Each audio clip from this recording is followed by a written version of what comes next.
Welcome to Reaction Shots for June. This month we are joined by, as always, me. It's me. It's joined me. by myself. It's me. And Michael Huber. Yo. And Matthew Walden. Hello. And we're also joined by Men on Boats expert, Sophia Harris. I don't know if that's a great. I don't know if people. That's the first impression I want people to have because they would be What's your favorite disappointed. genre?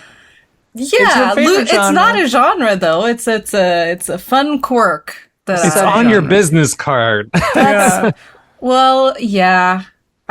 I'm thinking about like what American what kind of joke can I make to American Psycho, but I was whatever. Moment's over. It's fine. It's fine. It's fine. Forget about it. Look at the hi. mainsail on his business card. Anyways, yes. This month's topic is men on boats. We Some good will ones. accept women on boats as well. Of course, if there's that a is- woman or many women, it counts. As the expert of the genre, the only reason it's called Men on Boats is because it's for the most part men on boats. Women Yeah. can always be part of it. Like Zoe Saldana is on Pirates of the Caribbean. She's more than welcome. Keira Knightley. They're all women on boats, but they're also part of Men on Boats. It's You know. true. You The can't African spell women queen. without men. Wow. The African queen has Unless it's Katharine spelled with a Hepburn. Y. Yeah. Yeah. Also, apparently, like, what was it? It's either women. It's either the word women or I think it's the word female has nothing to do with the word male or something like that. Like etymologically. Anyway, whatever. This isn't a language. Watch Rob Words for that. What? Anyways, we're talking about that later. But first, we're going to just talk about what we've seen lately. I got some real good ones. And some stinkers. Some stinkers. Who wants to go first? Is it Sophia goes first. Sophia? Oh no, I don't want Take it to. away, guest. Because I've only watched things that have let me down. Oh. All my last movie picks or movie watches, some of them are the same as Isla's. Steer us They away. let me down. They let Steer me us down. away from the bad shit. Save us some time. The frustrating part about it is these are all movies that I wanted to love. So that's where I'm just like, I mean, I never want a movie to fail. I never want to shit talk a movie. Unless it's made by like a terrible human being, whatever. Yeah. But like, these are movies where I was like, I wanted to like these. And so if we're talking about what we watched recently, right? So it's like, my most recent ones would be Backrooms, Disclosure Day, and Supergirl, neither which hit for me. Alas. Damn. Which is... I also saw all of those because we went together. Yes. Shocker. Yeah, no, it was just disappointing. It was like, I mean, especially Disclosure Day, Steven Spielberg's probably like, he might be my favorite director. Like, Hell yeah. Very influential. And obviously that's a lot of, you know, you have a lot of expectations coming into any movie that he makes. But like throughout all three, like the script just never hit on any three. The difference was like Disclosure Day is a beautiful film because it's a Steven Spielberg film. Like he knows how to work a camera. It's beautiful. It's there's so much technical stuff where I was like, I wonder how they did that. That's really cool. But then like the more I think about the story, I'm like, okay, there's some glaring things here that logically don't make sense. And I wish that I was the type of person that could just turn that off and just enjoy it. But like, I just got so hyper-focused. And once you get like hyper-focused... 2 of those, Sophia. Yeah, once you get I'll hyper-focused... give away 2. Yeah. I mean, I don't know if we want to spoil any of the movies we watch or if Well, it's just like... have all of us seen Disclosure Day? Yes. Yes. So I've we seen kind it. of we kind of promised a Disclosure Day discussion, so we can get into it. We're disclosing we will- Disclosure Day? We will disclose Disclosure Day. We will. We've warn got you, the thumb drive. We have to give the world the truth. This might get spoilery. I will just warn up top. Yeah. I guess. Disclosure Day spoilers are on the table, I guess. And Well, weren't you gonna mention how many aliens there were? There was a bet. Were there 0 aliens? Were there Oh, more right. than one? We had a Right? bet. Did you place a bet, or was that just one of the? That was a hypothetical friendly bets? wager. it was Yeah, a friendly friendly wager. wager. Well, you see, do we count archival footage? Archival counts. It counts. Okay. Well, For then How many From sure. aliens memory- get tortured in Disclosure Day? From memory, let's see. 1, 2, 3, I think there's like 4 or 5. 5. There's like a group of 4 that walk. There's like 5, 6, It's 7, under 8. 20, but it's There's I think 8 that you see in the movie. is it the same ones? We wouldn't know. I think they're all different. Maybe, yeah. Yeah. My thing for me, and like everyone's talking about this, is like the central conceit that anyone would believe this disclosure is very funny to me. Like that anyone would see a local news channel from America saying something and be like, everyone believe this immediately. I mean, and if like, the New York Times reported that there were aliens, the whole world would be like, "Yo, there's fucking like, what is going on here? Like, let's." Well, take they this have, Maybe not and the everybody New York was like, Times, "Man." I also that was the thing that like annoyed me. A lot of things annoyed me about this movie. The journalistic part of it, of how journalism works in this, how TV works in this. Where I was like, if this was an AP release, it goes out to every news station. Every news station doesn't just. There's not just like some hub where they just have everything and they look at everything at the same time and know exactly whatever. Like I was like, this would have made more sense if it was, if they like act, but whatever, I digress, whatever, blah, blah, blah. But I mean, yeah, it is kind of the thing of, I feel like this movie would have hit more like 15 years ago where we wouldn't have the issue of like, is it AI or not?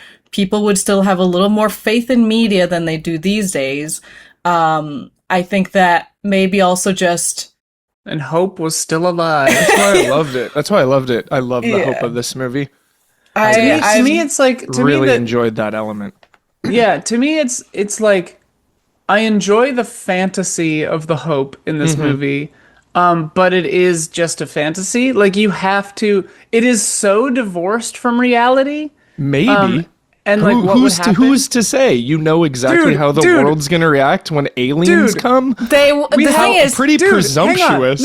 Hang on. You're being presumptuous. We have the goddamn Epstein files, and nothing fucking happened. Of course, Like, but yeah. that's like an American thing. This is like a worldwide alien invasion. It's not just this country Well, I that think would react to this. The invasion. I whole think- world. No, but here's the thing. It's not an alien invasion. It's the American government has been covering up aliens for 40 Yeah. years, 60 years, whatever. Yeah. So, like, I think the rest of the world would just be like, nah, bullshit. America's up to its old bullshit again. Like, I think that's the But that's Fox the key. Mulder, I want to believe. People want to believe. They don't want to believe aliens. America, though. That's the thing. It's, I think if this came out of the UK, maybe the fact that it's like American news channel in the middle of nowhere is like, yo, the world, we got some proof. I don't think that would. So it's like, I don't think it would. the trust in a human being, trusting in the Emily Blunt character. Like, if it's one thing to not trust the government, but to trust like random news person in the middle of the country at a random station that's like, yo, here is this information that you all deserve to know about aliens. Like, and then everybody picking up the story. I think there is like, sure, I can argue like, okay, initially people would be really skeptical, of course, today with like how fake everything is. But I think when it's pretty hard to deny if every country was reporting on this and also saying like, yo, this is not AI. We have analyzed this and it's not. If I think every country said that, this is the problem with the movie to me, is that this is the boring part of this story. Like, Yeah. a bunch of people running around, getting around completely ineffective antagonists who they can just like empathy bomb and walk right out. Like, they were 4 pretty times Looney in a row. Tunes. They were pretty Looney Going- Tunes for sure. Going on chases that don't matter. Like, the girl gets empathy powers, the boy gets math powers, whatever. We don't have to get into that. But like, to me, the more interesting movie starts with Disclosure Day. Like, Yeah. local news channel suddenly drops all this information, and everyone's like, wait, what? Why? What happened? Where did this come from? is this real? Is this fake? And like, if the entire movie was about the fallout from this, like That'd be people cool. believing it, people not believing it, like people verifying that it's real, like show me that process. Like this movie doesn't engage with the interesting part of its own premise.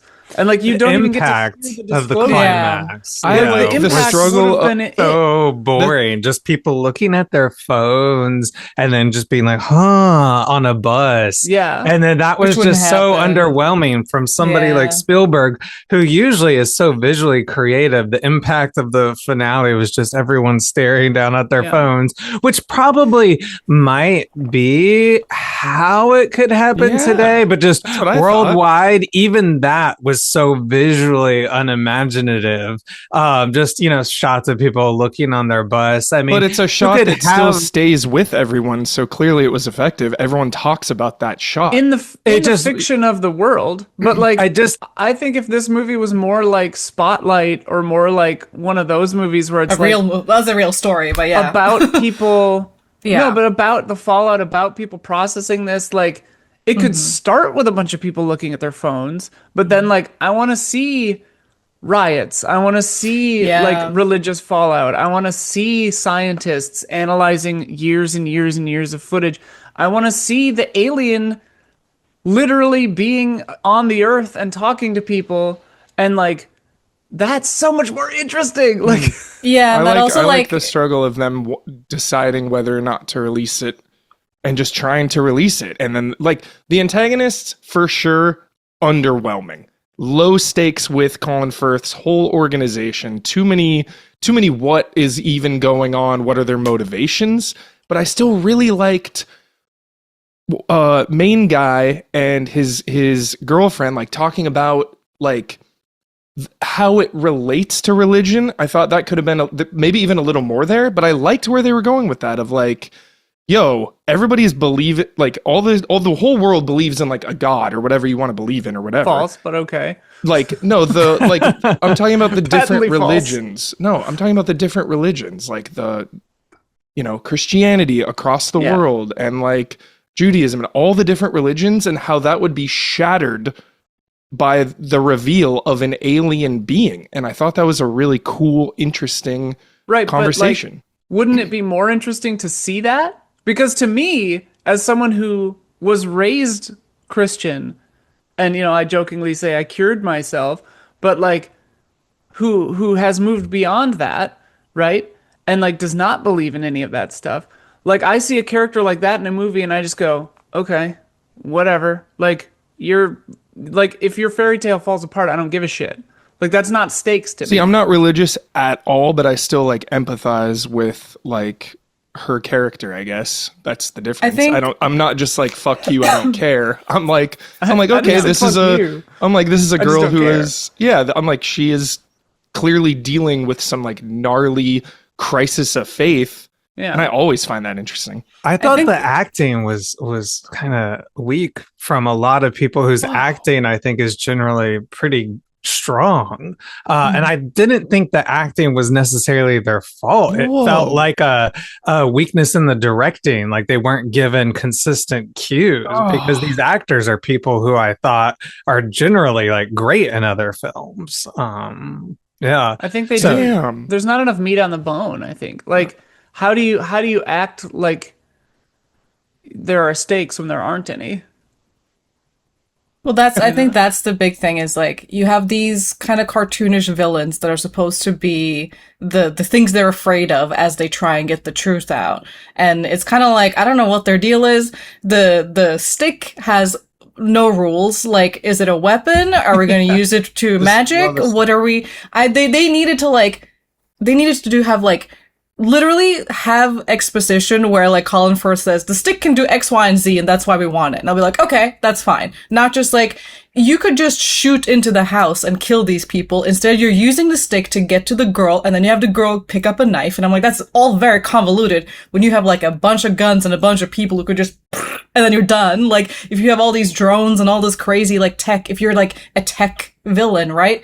Like, so that was weird where I was like, this should have just, if they were more like an underground secret spy. They're trying to, like, they can't show the government their stick, but they want everyone else's. That would have been more interesting, I think. But I also think, yeah, like, I think in the middle of what you two are saying, Isla and Huber, it's like, I think that there was an idea about, like, talking about, you know, religion versus science, I guess, in a way that could have been really nice. But I think also, like Isla said, it needed like that moment in Spotlight where Rachel McAdams' character talks to her very religious mom about what she wrote in the newspaper. That scene we didn't have. Why didn't that girl go back to to like her, like the covenant or whatever she was part of, and talk to people? And like, we needed like the after of what happened, and the fact that not everyone is going to be on their phone. How are people going to find out? How are they going to react? There's going to be pros and cons, and that would have been really interesting, instead of just, we are just not going to show it because that's complicated to write and that's complicated to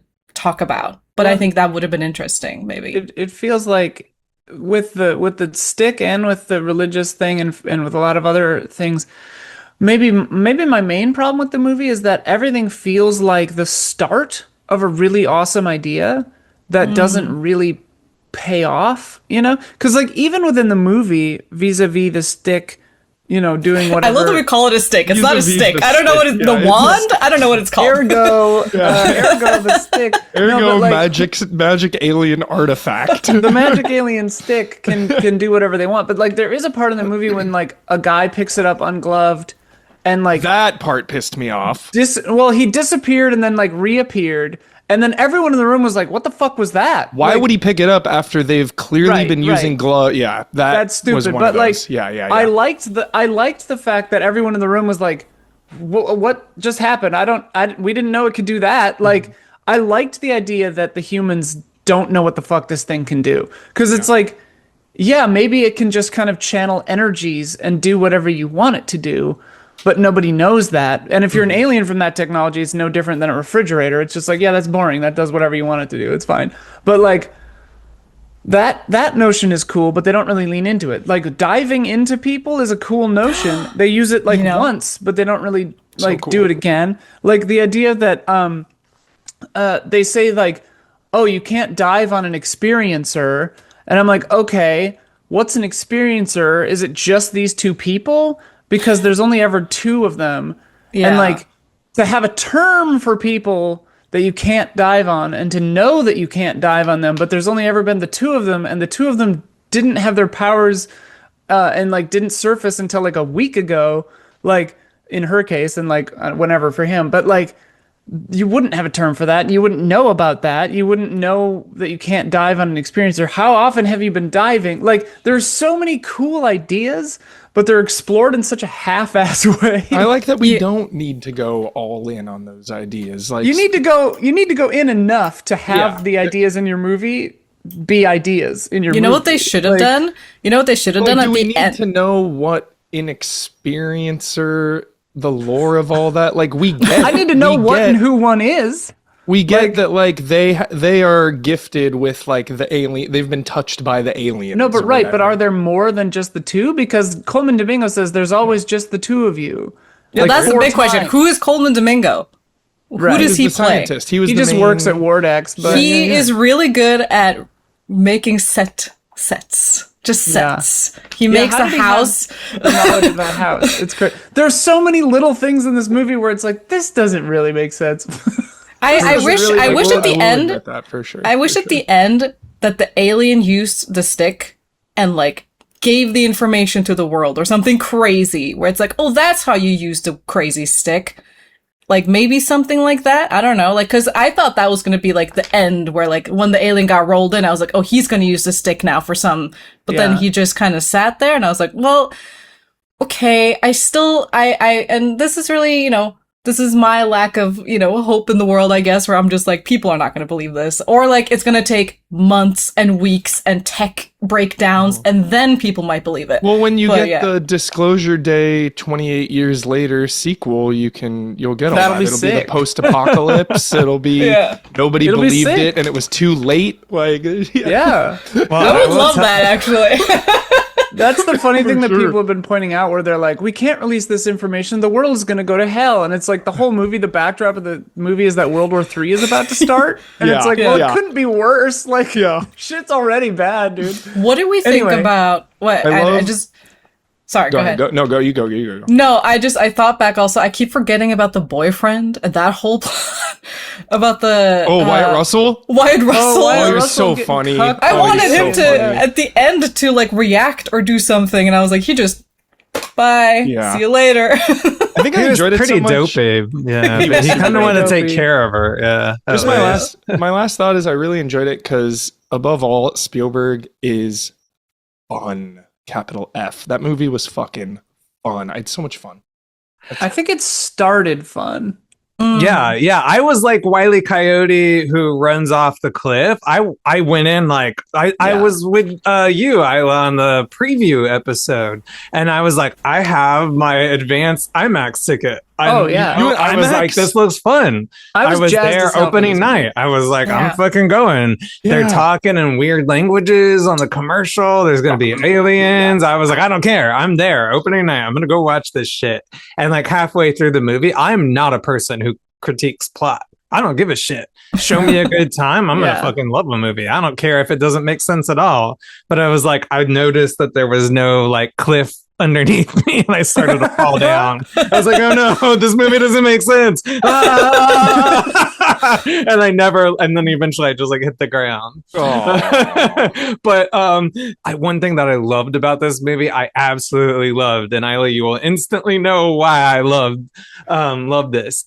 Before and after my screening, there were people in my theater who came up to me, and they were in the bathroom. They were all over the theater, and they had flyers, and they were like, "Did you know that Steven Spielberg said this movie is true? Steven Spielberg said everything in this movie is true, No and you can way. find out what it is in this seminar." And they had like seminars that they were like lectures and dude. stuff about like alien theories. And Was they this, like wanted like, people part- to attend it. Was this like a bit or were they serious? No, they were serious. It wasn't like viral disclosure day marketing. No. It wasn't marketing. No. That There would've are been people. fun. That'd be There are great. people who think that like Steven Spielberg is working on behalf of the government Holy shit. to like ease people in to the Holy idea shit. that aliens are real, and eventually the government is going to release real information about aliens. But this is to soften people's brains up so it doesn't come as a huge shock when aliens are introduced to people. Hell yeah, dude. I mean, I Wow. can see that. I can see Yeah. that. On the could see that. Discord, I'll like actually post a flyer. Well, Yeah. I shouldn't because I don't want anybody's brain to like flip and be like, Oh, oh, and like yeah. start listening to the lectures and go down the conspiracy rabbit hole. Just block out the link. Block yeah, out actually, any, I will. block I out will any block out actual information. and Yeah, then- yeah, that's a good idea. Last question. How long would it take each of you to fully believe that there is an alien if it was posted on like socials or the news was reporting it? How long would it take you to be like, fuck, all right, that's a real alien? Reputable me- scientists, probably. Yeah. Scientists that I know and trust Yeah. would have to talk about it. I think that like the one thing that this movie does have is a volume of information being released at once, because that's really important, because it's a lot of data points, so you could cross-reference. Sick. So like that's really good. Like yeah, but like all of the data would have to be dumped onto the internet, and like everyone would have to check it. The problem is now, like the day after all this stuff is out, the internet would be flooded with fake stuff too. Like Yeah. based like Yeah. people would start pumping out AI bullshit like You're so right. instantly. So Yeah. it would get so hard to parse. Like Totally. that's part of the problem, is just like reality is so fake and complicated now. God, It's like the would get World Cup. weird. There was a video of, I think it was from Times Square, a real video of people celebrating, I think it was Brazil or something. And either way, it was just a bunch of people celebrating Brazil, and it was a beautiful, cool, like, drone video. And then there was an AI version of that. Somebody immediately made an AI version of the same video. Oh my God. Like, obviously everything looks weird. There are some weird faces, some weird, like, shirts that don't make sense. and like they have like the same amount of views, and so it's like you're just making the same video again for no like it's so stupid. Like it's not even like, so I think that's the kind of problem. Like I also think like for me, similarly to Matt and Isla, like I would need more than just one thing, like multiple people to, you know, say this is real. But then I also don't know how it would affect me personally in my daily life. Except if it was like, they're coming for war, it's war, like prepare for, you know, an invasion. If it's just like, here is an alien sitting in a chair, I'd be like, that's sick. But like, that's pretty cool, but I don't know how that will affect my life, especially if World War III was happening. I'd be like, you know what? They're a little too late, but sure, thanks. Yeah. That's fun, that's nice and hopeful. I will say that the one part in the movie where I felt anything at all was the for some reason when they were putting the little alien on a stretcher in one of the archival videos, that one got me. I felt like a lot of empathy for that little guy. And I was like, oh man, like, hey, be careful, he's hurt, you know? That was like the part of the movie where I like felt something. So that it does work, like it would work. Also, I do love the idea of empathy being a weapon, like weaponizing somebody's kind of trauma to be like, no, here's your dead mom saying, hey, chill. And then you're just like, oh. Yeah.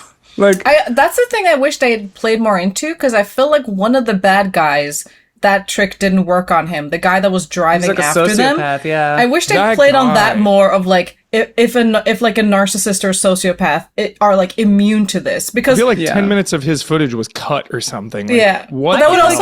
But every idea is only 40% of itself in this movie. Well, I think if they'd played upon that, they would have ruined it, because a lot of world leaders are sociopaths, so the world war would still happen. Like, they wouldn't work. Sure. Yeah. I guess if they had played on that. But I like the idea. It's like the hopeful Spielberg, you know. The train getting crushed was also cool. Or the car getting crushed by that was cool. That was exciting. Yeah. That was cool. I was and those are the things I liked. The beginning of the movie was very exhilarating. Like it starts strong. It feels like two movies, because it feels like on the one hand you have the boyfriend and the religious girl chase movie, and then you have Emily Blunt finding out she has powers, and those feel like two different things. Sci-fi comedy, incredible. But I like the Emily Blunt way more than the boyfriend being chased by goons. Like that was way more interesting. Maybe I'm overrating, but like give her a fucking Oscar nod for this movie. That's how much I loved her character and her performance. It was interesting. Serious. I heard that from a lot of people, whereas I thought this was her worst performance. So you thought it was her worst? Yeah, easily. Whoa. Yeah, it felt like some Nev Campbell, like, I don't know how to act distressed.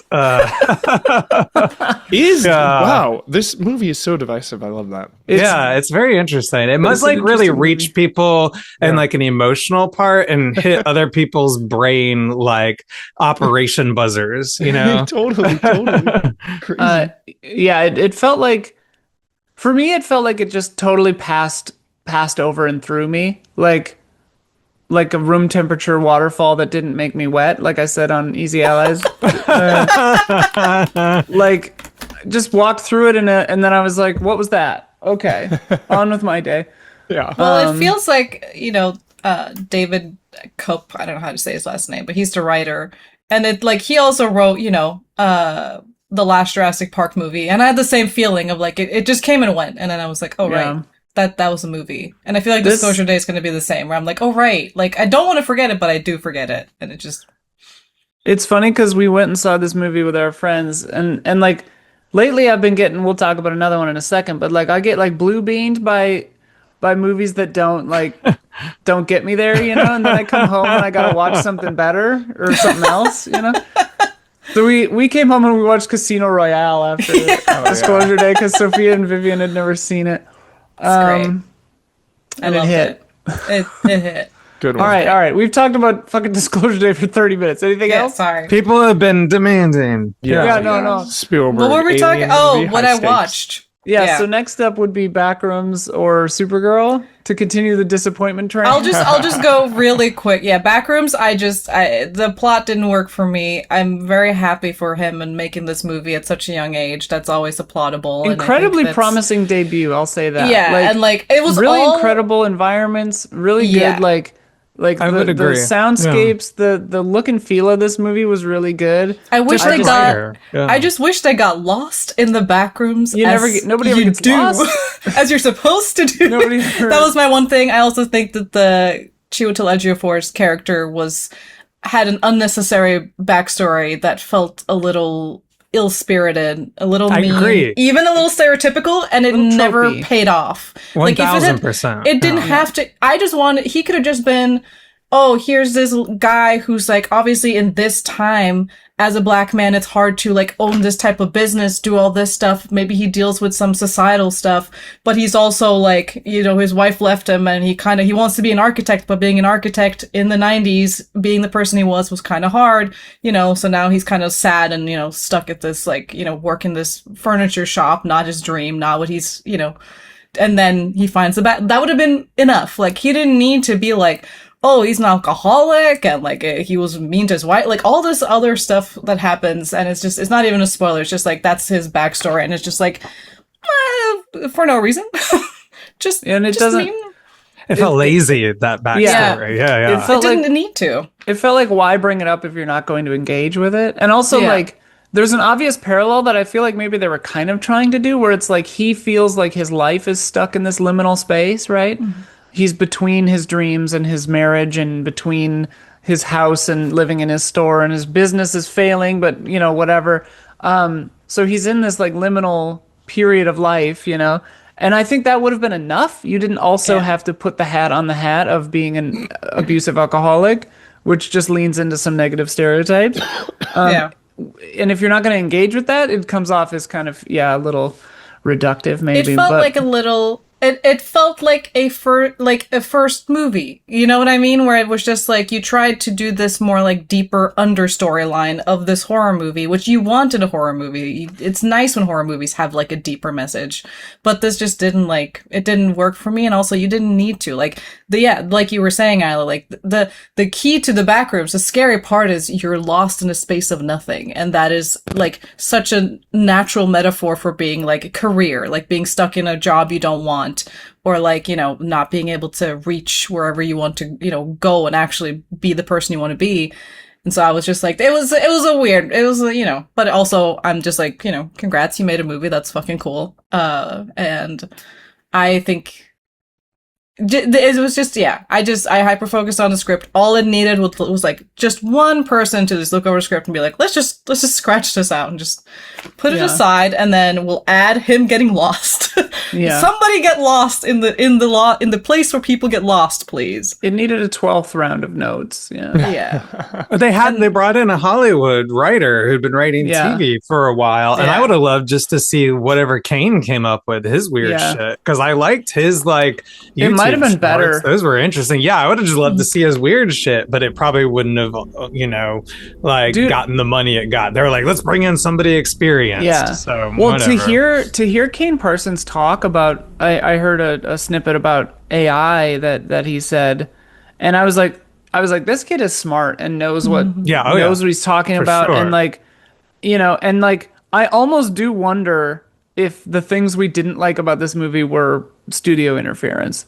Because, like, usually, you know, A24 is not the indie darling that everyone thinks it is. Oh, no, you know, now they're doing AI bullshit. Yeah, they're owned by bad money and all that, blah, blah, blah. So is everybody.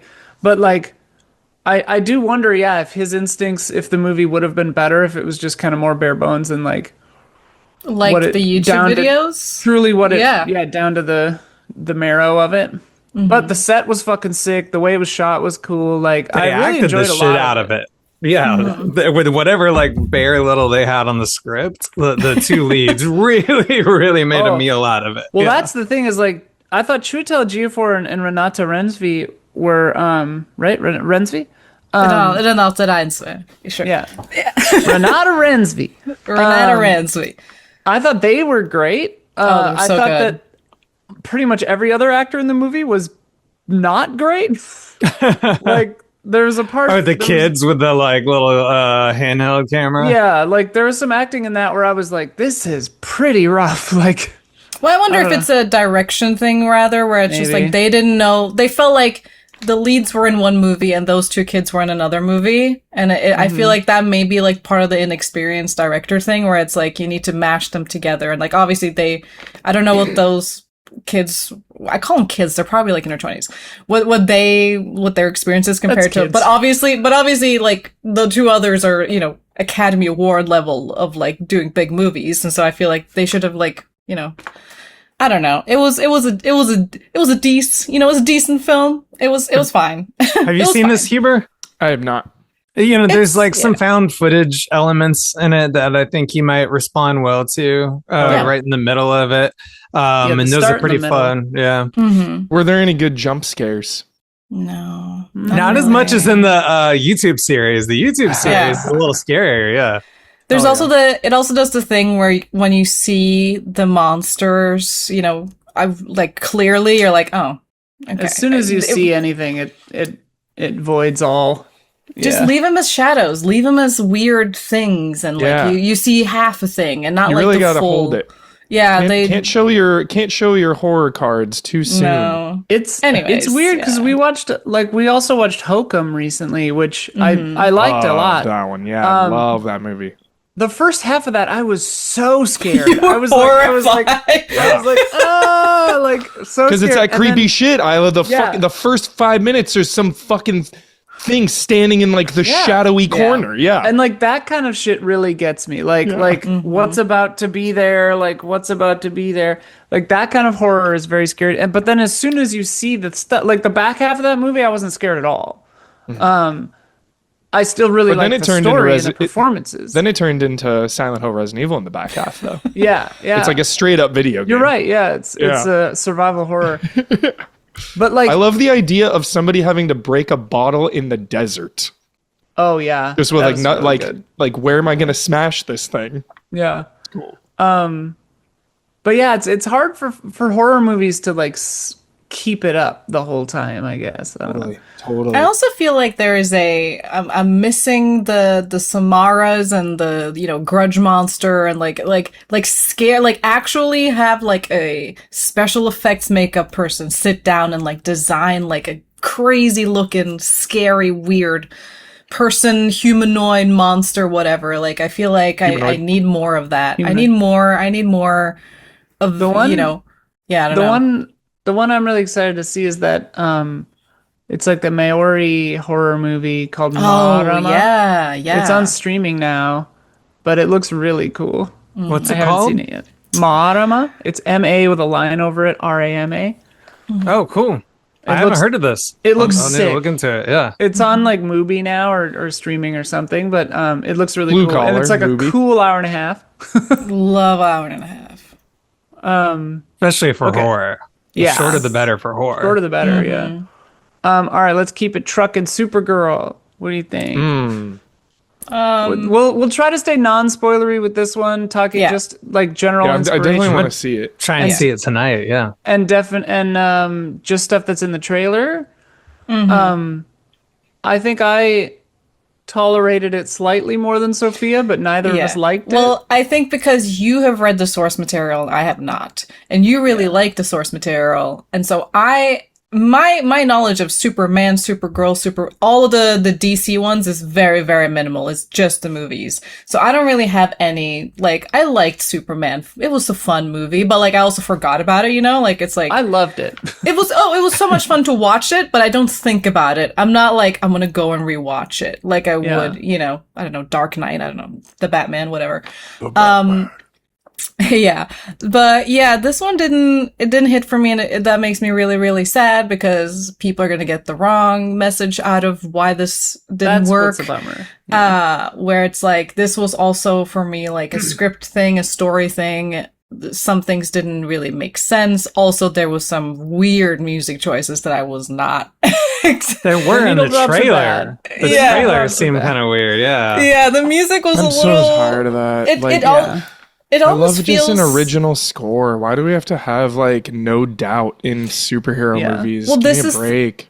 This one felt, you know how like Superman felt like, okay, James Gunn is starting a new thing. This feels like it's still back in the old old DC, where it's like you have these weird needle drops that don't really hit for me personally, and I know Isla also didn't like some. So when of they're them. like girl I don't usually power like that. covers. It's a lot of girl power. Yes, girls, let's go, but it's also clearly not. It doesn't Like Captain feel. Marvel. Yeah, well, I didn't watch that This one, so I don't know sounds- about that one, but Captain There's a Marvel lot was of like needle drops of like, Yeah. I'm just a girl, blah blah blah blah blah. that one was It egregious, like- but like at least that one has the period, you know, as an excuse. sure, in the 90s, you're right. Because like it's in that time period, so it's That's like okay, true. there would be music from that time period. This one is like kind of anachronistic that it sticks Yeah. out. Yeah. yeah, this one is sort of like a bizarre pastiche of like kind of just Guardians of the Galaxy-esque stuff. I mean, most of them I was like, okay, whatever. But there's one that comes toward the climax of the film that I was like, this is just bad. It's just not. It's just not even like a good version. But there was anyway, a lot of I we did don't not. need to get spoilery, but No, we're not gonna get spoilery. I did not like. This is not a spoiler. He's in the trailer. Jason Momoa's Lobo is character. fucking clown show in this. He's from a so different bad. movie. He's in like a different movie. like halfway through it, I kind of Yeah. realized like, okay, this is what the understory is. This story could get pretty dark and grim if they fully go for it. And then he shows up with his like, "Wah!" And I'm Yeah. like, this is a different. Put him in a different movie. This is not the movie for Well, him. that's the problem is that it's so clearly like a setup. backdoor pilot for the Lobo movie or whatever. and I'm just like, it has the opposite effect where it's like, I don't want this Lobo movie. Like, I don't need this Not anymore. like, asshole traipsing around. Like, it's not.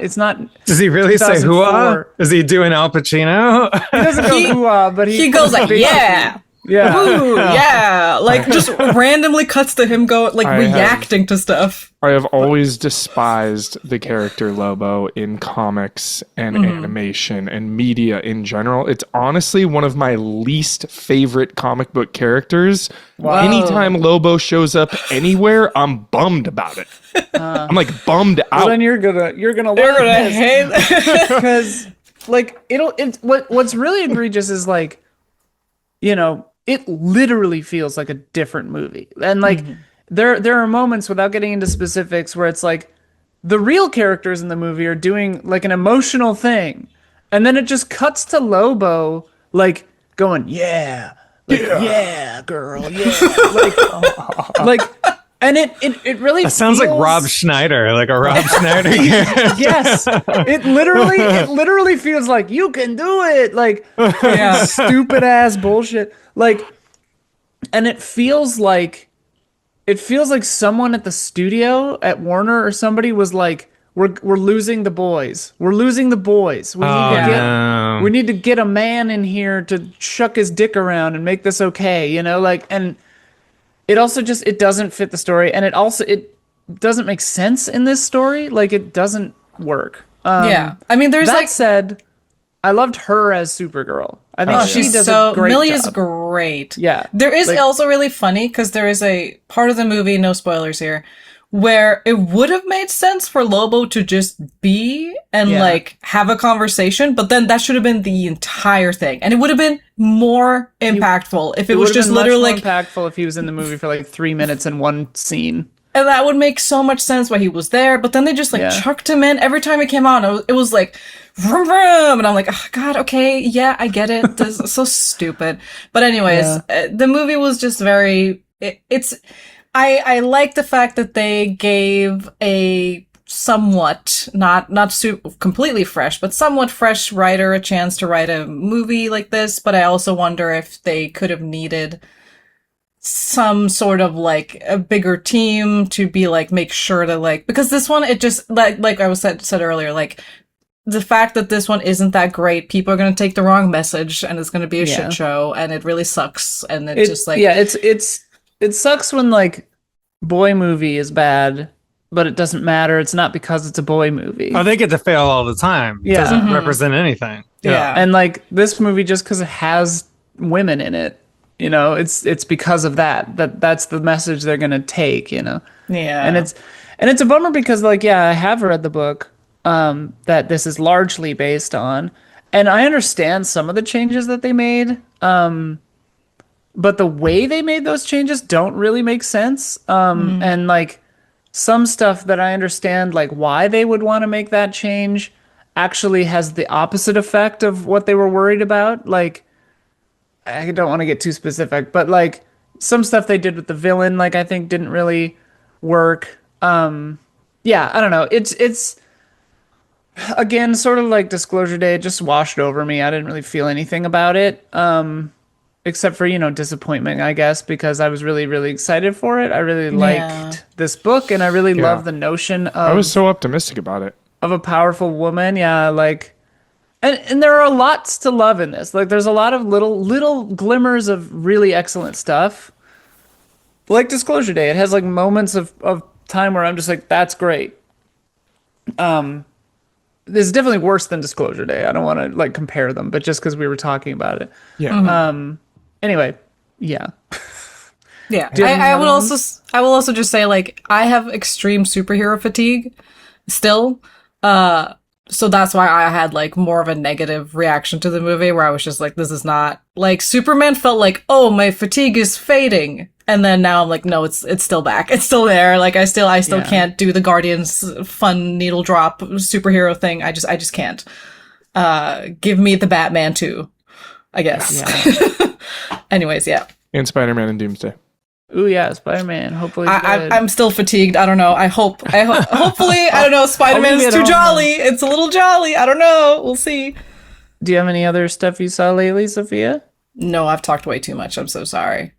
No, don't apologize. You're the guest. We want to hear from you. The point of a podcast is to talk. I don't remember. I don't think I have. We've just watched a lot of shows. Well, we talk about shows here too. Let's talk about briefly, non-spoilery. Sophia and I watched together Widow's Bay, and it's God, fucking I excellent. love that show. Amazing. It's so good. It's so good. Excellent. I'm so glad you got me watching it. Yeah, you're gonna love it too. You're gonna love it too when you watch it. I can't imagine you not just falling in love with that show. It's so It's Michael good. Reese, babies, or Matthew Reese. It's our boy. Yeah, seriously. I really want to rewatch it. Like that's Yeah, how much I liked it. Like it's I really just good. finished it, and I'd love to just put it in the background and rewatch. It's so one of fun. those where it's like infuriatingly good because I get like, the more I love it, the more like jealous I feel. And I Hero was telling Murai, he Jessica, it does feels like our sense of Atlanta and the humor. Bear. I love that creator. Oh yeah, good direction. What did you say, Matthew? Oh yeah, I didn't mean to talk over you. Yeah, I was telling Jessica, it feels like our sense of humor. Like the Yeah. jokes feel like definitely things we write. Yeah. Yeah, for sure. So that's really good. We've been watching this Cape Fear TV show adaptation, which is really interesting. It's so Gnarly. weird. Especially if you haven't seen the originals. I'm like, there are some camera moves and God. stuff. I'm like, this has to be a reference, I'm sure, because it just happens. And I'm like, this surely is some fan service I don't using- understand. It's using like inverted, like negative art, inverted, image, like that effect sometimes, like overt, crazy 90s camera shit. The in this zooms show. and it's just so crazy. You definitely have to like get on board with the tone of this show to enjoy it, but it's kind of fun. Like, and the first- performances are great.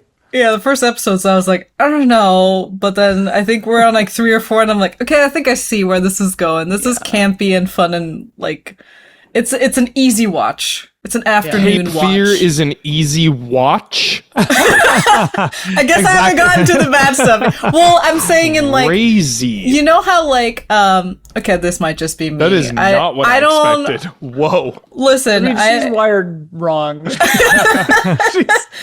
I'm so like desensitized to like murder, She thinks true Saw crime. is cozy. What? She thinks Saw is cozy. Oh, Saw's a cozy movie. I mean, like, yeah, it's an easy watch. I don't know what this. I guess an easy watch is if there's no emotions or stuff that makes me cry. That's an easy watch for me. But I cry very easily. Put on like a nice piano tune and I'll start crying. Cape Fear has not made me cry yet, so it's an easy watch. I put on the theme song to the movie Page Master, which she has never seen before, and in the car one time, and she started crying. I'm the opposite. Like The Shining makes me cry. Love The Shining. Yeah. And then season 4 of From is really fucking grinding its gears and needs They to need fucking to- do something. Fucking, No. they're doing the Lost thing where I'm like, they're They're just setting up treading more water. stuff. Yeah, it's just setting like- up stuff. Season 5 is supposed to be the last season, I think. So, like, I think that the finale will be explosive, and then season 5 hopefully is pedal to the metal, but it needs to get the let out. Like, this whole season should have been an email. Damn. That's the thing. Also, like, on the back of watching Widow's Bay, which does a really nice pacing thing of setting up stuff, explaining stuff. It's not too much, it's not too little, it's a perfect.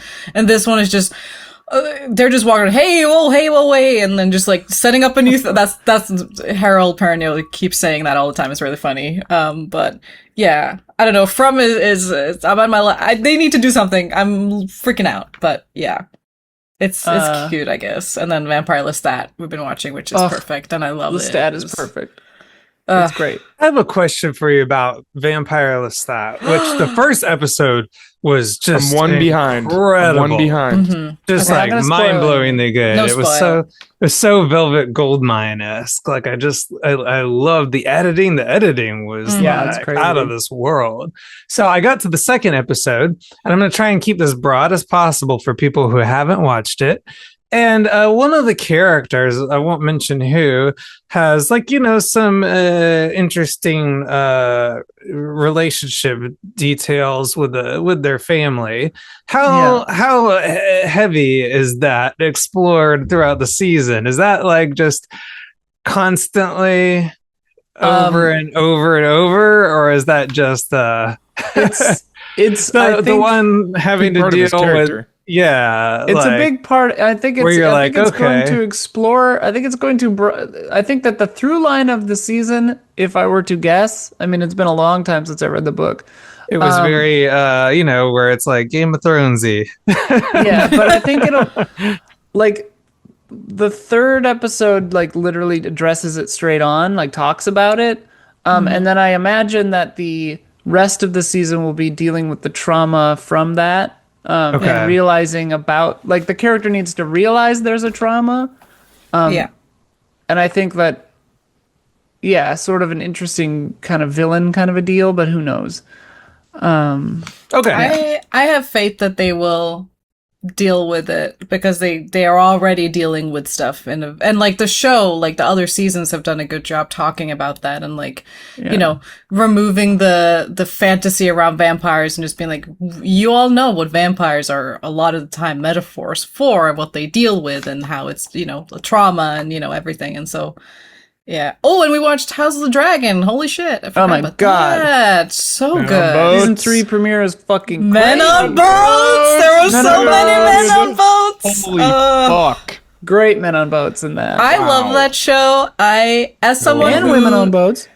As someone who did not watch Game of Thrones, I think this show is phenomenal. I mean, I watched some Game of Thrones, but I didn't watch everything. I didn't, which is a good idea now, I suppose, in retrospect. I saved a lot of time, but I'm so sorry. It's worth it. Game of Thrones is still worth it, even if the last 5 or 10% is subpar. It's still way worth it. I watched the first season, and then I watched some episodes here and there, Red Wedding, blah, blah, blah. And then I watched the final season, and it was very funny because I had been told for years and years, you're wasting your life. You're not watching the show. Oh my God, you're missing out. And I was like, I know the storylines. It's fine. It didn't work out for me. I just didn't like, it was a little too, essay in the first seasons, a little too weird. And I was like, I don't feel this. And then I watched the final season. I was like, this is hilarious. This is a great show. I get it now. This is funny. People are crazy. My experience with House of the Dragon is I watched the first 2 episodes of season 1 and hated it. So I stopped watching, and then got sucked in when she was watching like halfway through season 2. So I've seen the back half of season 2, and now I'm all in for season 3. But I don't really feel any desire to go back and fill in what I missed. Yeah. I'll run through mine real quick, since mine mostly overlapped Sophia's up to this point. Yeah. After my blue beaning by Supergirl, I came home and I watched Atomic Blonde, which on the heels of Supergirl and Divorced from Expectation, and years later, I actually kind of enjoyed it. It was like a fun time. That's the same director as Ballerina. And David I like Ballerina. Ballerina was good. It was fun. It did not get good reviews, but I liked Ballerina. Cool. Yeah, Atomic Blonde it was cool. was fun. I mean, like, I watched it because I try to watch stuff with like, gay shit in it a lot, which was cool. It was fun. I don't know. It felt Yeah, very I like it like was it. like kind of girl Jason Bourne kind Mm-hmm. of, which was fun because he I like the did time one of the period. Bournes, right? Hmm. Yeah. And then I watched last night I watched Ready or Not, Here I Come, the sequel to Ready or Not, Nice. Still haven't watched that. which is fun. It was basically, more Ready or Not. It literally starts where Ready or Not ends. Like Nice. literally, same shot. Like Cool. which is fun. I enjoyed it. Is that I the Get enjoyed All it. the Rich People movie? Kind of, yeah. Yeah. They're gonna hide and seek, but for keeps, kind of. That was fun. And then the one that I watched recently that I just loved so much is this movie called Saving Face, which is from 2004, directed by Alice Wu.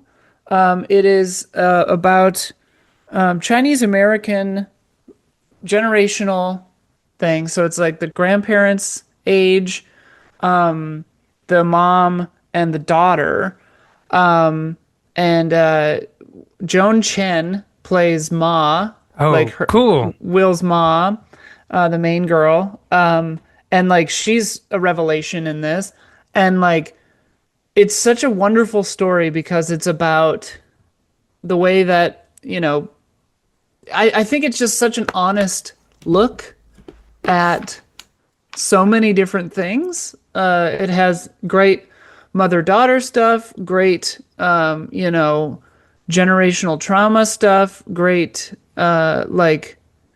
immigrant experience stuff that I can't speak to quite as well, but it seemed like a good representation of that. And like some people I know that are from that community seem to really like this movie. It felt honest as far as I know. But the basic through line is the daughter, Will, is a doctor, very successful, but she's a lesbian. And the mom, Joan Chen, gets pregnant, and her dad, the grandpa, her dad, but Will's grandpa, kicks her out of the house because she doesn't have a husband. And she's, 48 years old or whatever. So everyone's like, ooh, scandal.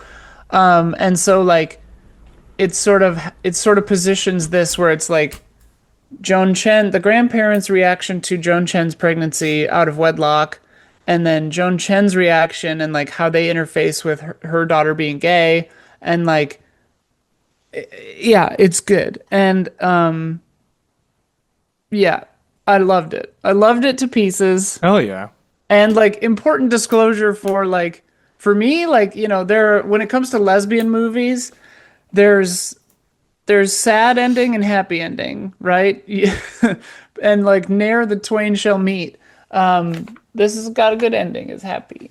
So that's nice. A real upper, and I loved it. Hell yeah. Saving Face. I've been thinking about it for days. Like I can't I stop thinking about love it. that I feeling. loved it. I Well, Joan loved Chen, it. I've liked since Twin Peaks, but I don't Oh, see her in as much as I would like to. she's Um, criminally underutilized. Yeah.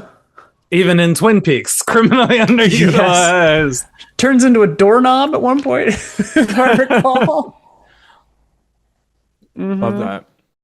All right. We've been talking for 100 years. What do you guys got? Matthew, what do you go?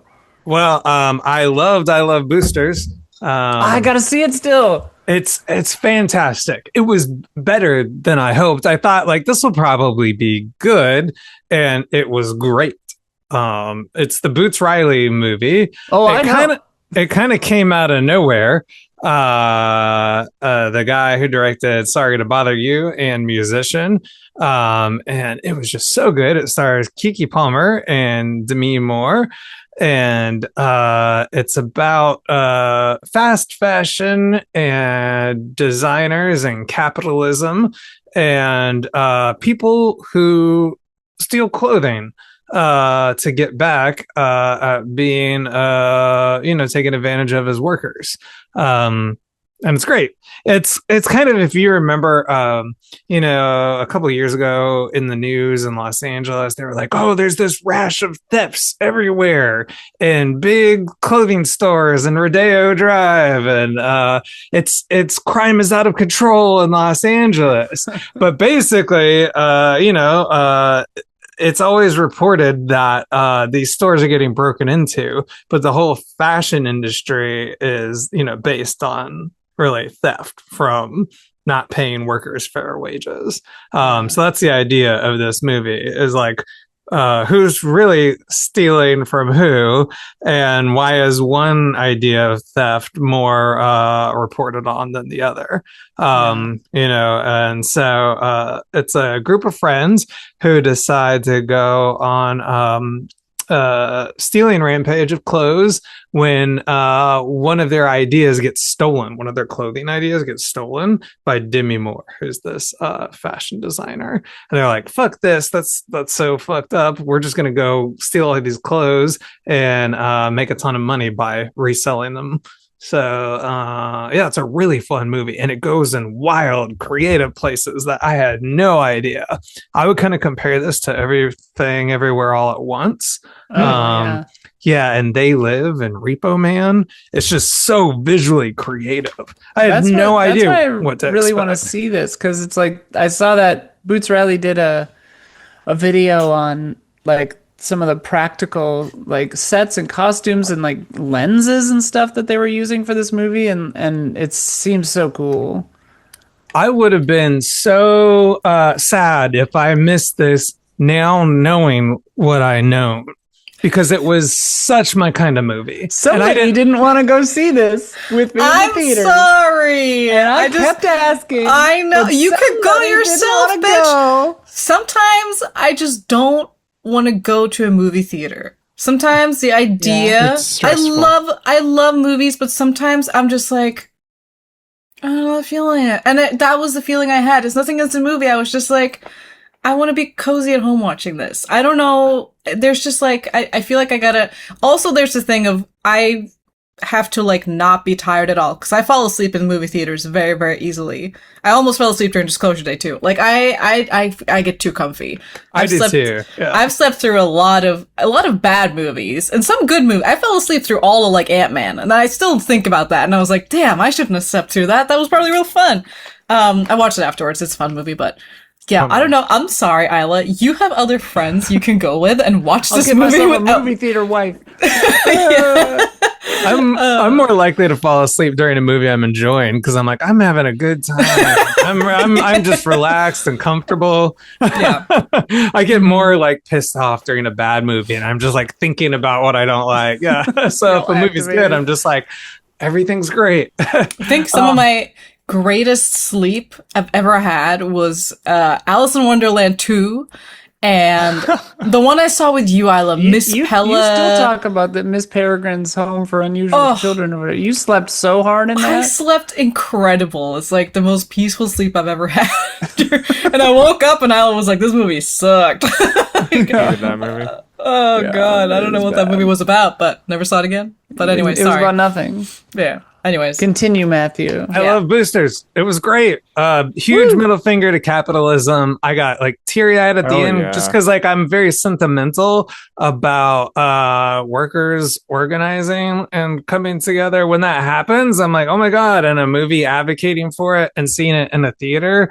Very like, well, I don't want to give away. I need to see this. But yeah, I was just like, Because I've gotten in trouble at my other job for sedition.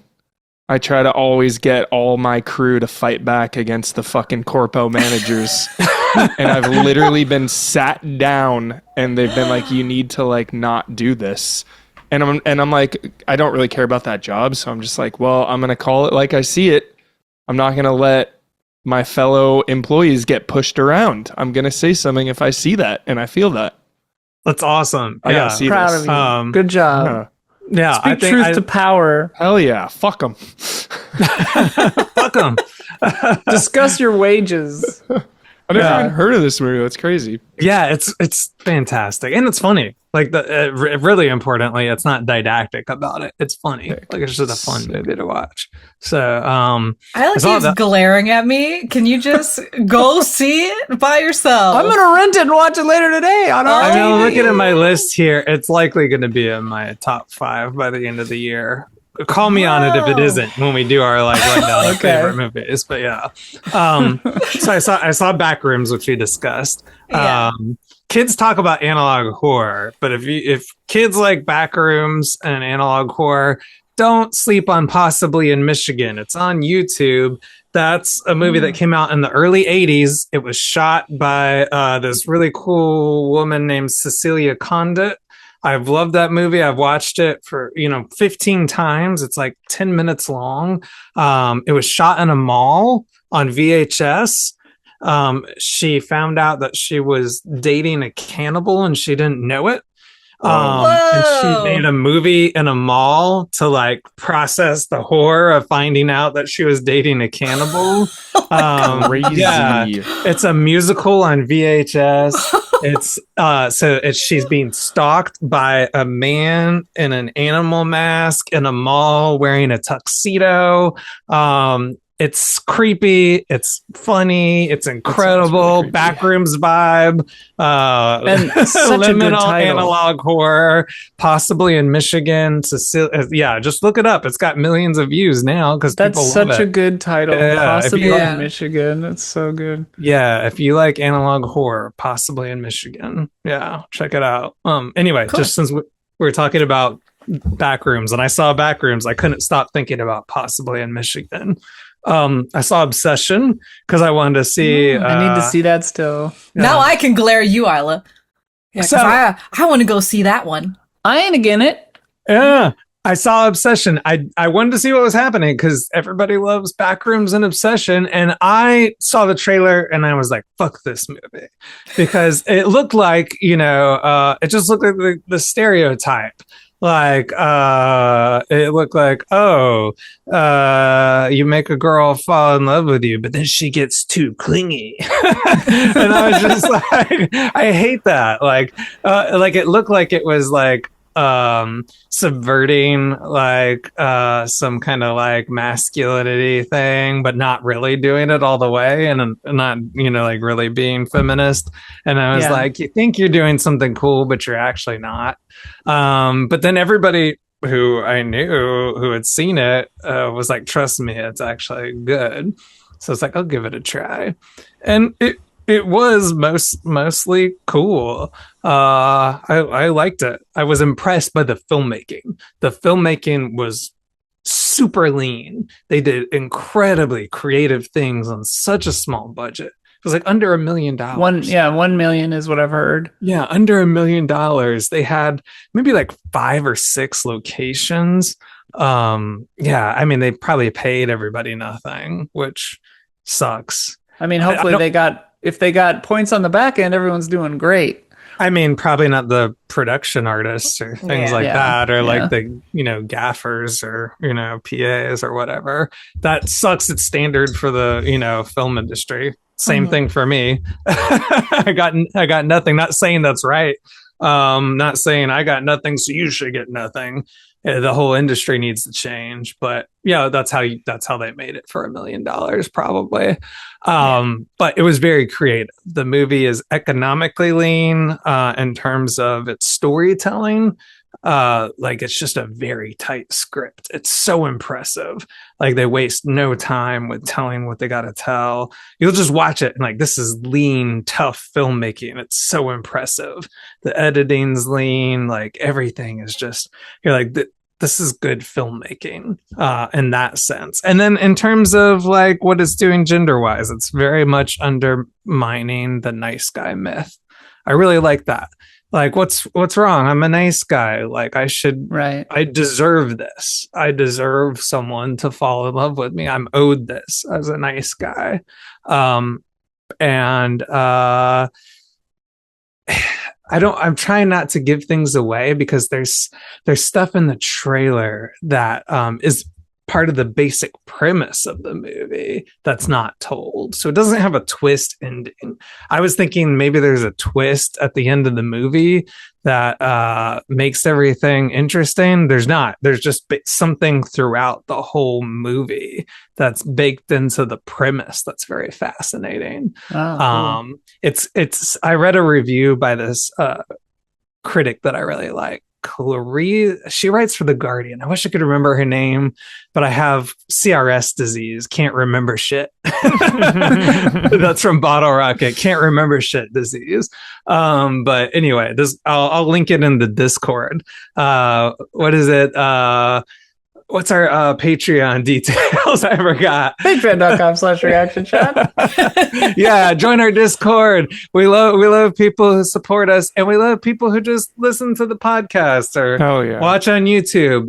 However you're listening to this is great. But anyway, there's this Guardian critic.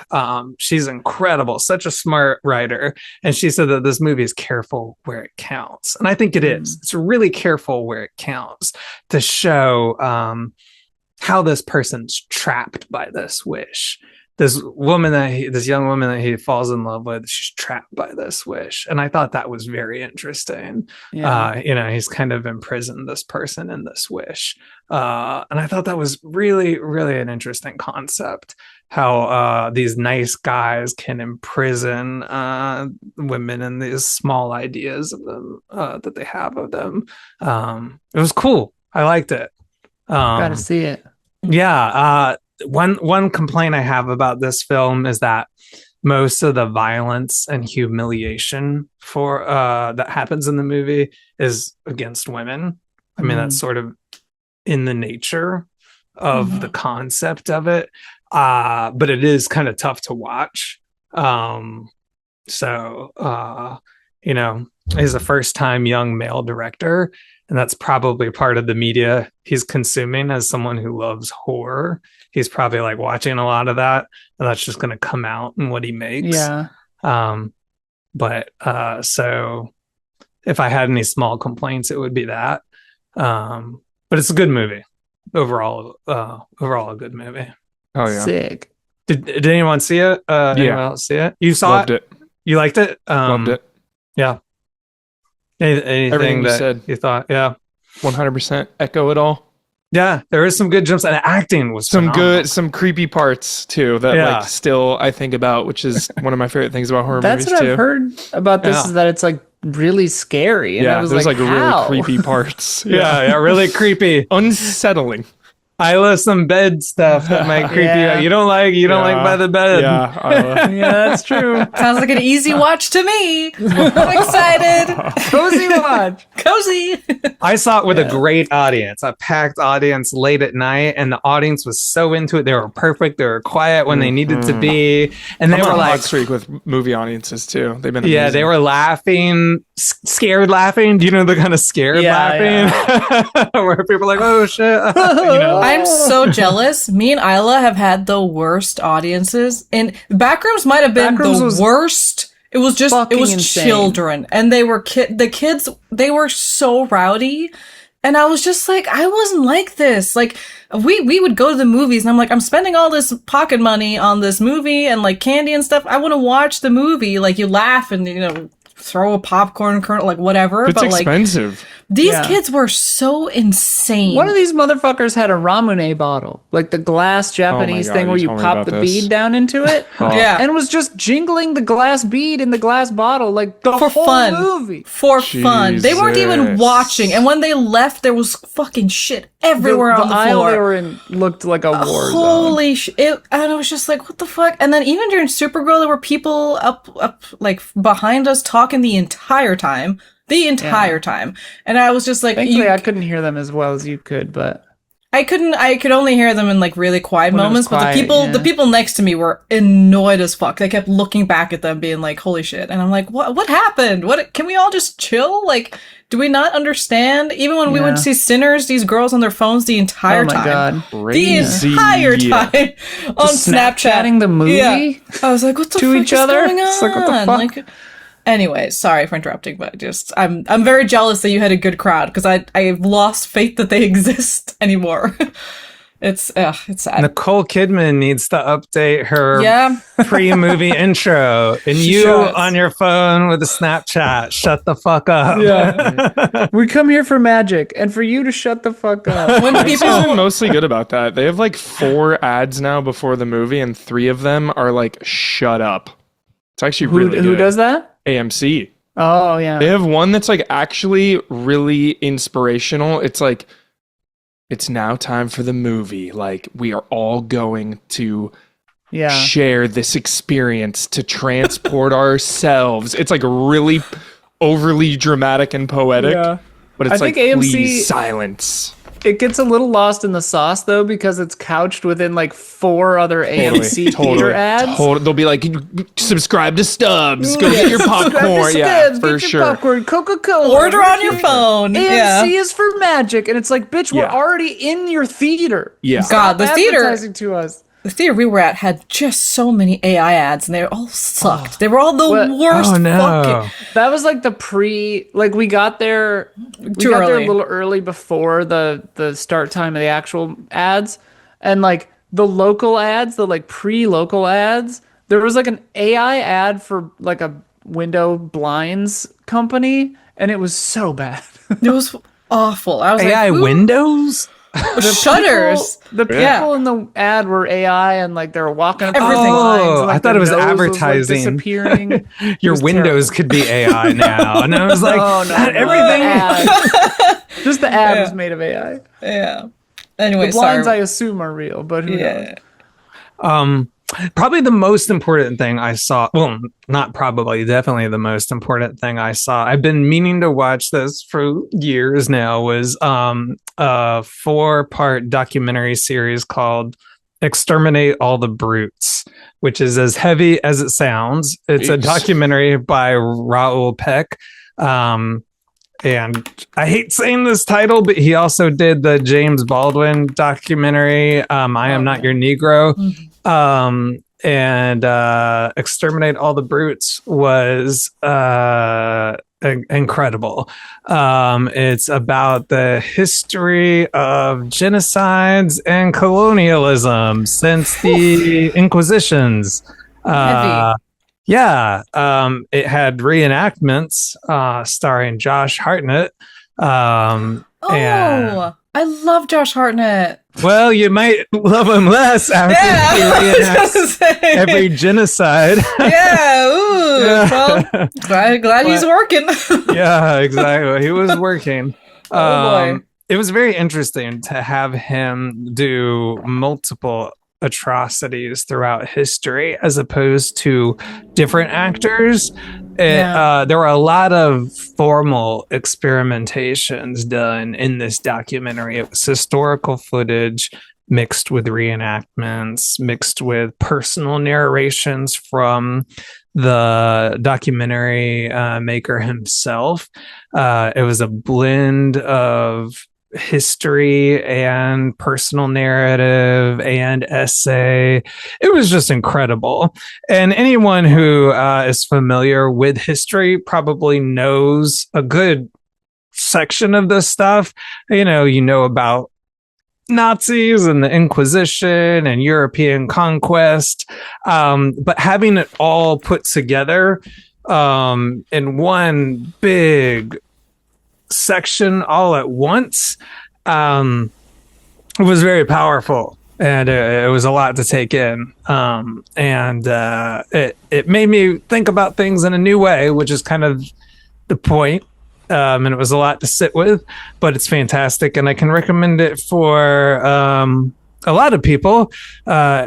Probably most of us who benefit from the ideology of whiteness, most of all. Maybe less so for those of who suffer from the ideology of whiteness, because you already know what that's like. But it was a fantastic documentary series. It was excellent. Where'd you watch it at? It's on HBO. Sick. It has great reviews, but it's always like one of those things where, like, when am I feeling like I can handle Right. that? Yeah. Did you watch it all in one go? I mean, over the course of probably a week and a half, Oh, okay. and I would break it up because yeah, it was just like, all right, I'm gonna take a breather. I'm gonna come up for air now. But I just look at things differently now. And it was really fascinating as a experiment in filmmaking, also not just in information, but the tricks he does in filmmaking were just incredible.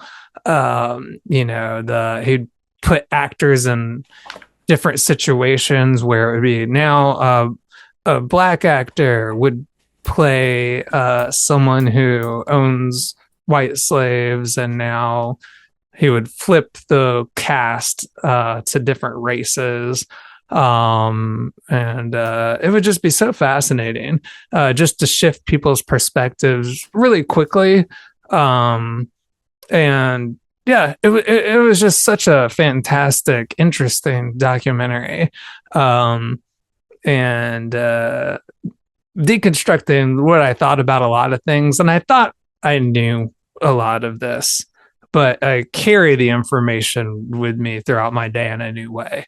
So it was humbling in that sense. As someone who reads a lot of history, having it brought to life in a visual way, it just adds something new. So recommend it highly. Sick. Yeah. And then I watched Leviticus, that horror movie. How's that was good. It's like brand new, right? Yeah, it just came out. Yeah, it's cool. It's a gay horror movie? Yeah, it is. From Australia or no, New Zealand? Fuck, I should know. I should know. I think it was Australian. Yeah, I think it's Australian. It is Australian. Yeah. And it has, because I have CRS, it has Crimson Peak. Mia, what's her last name? Wasikowski. Yeah. Her, that one. She's got a Polish last name, not an Australian last name. Yeah. Alice in Wonderland too. Yeah. Exactly.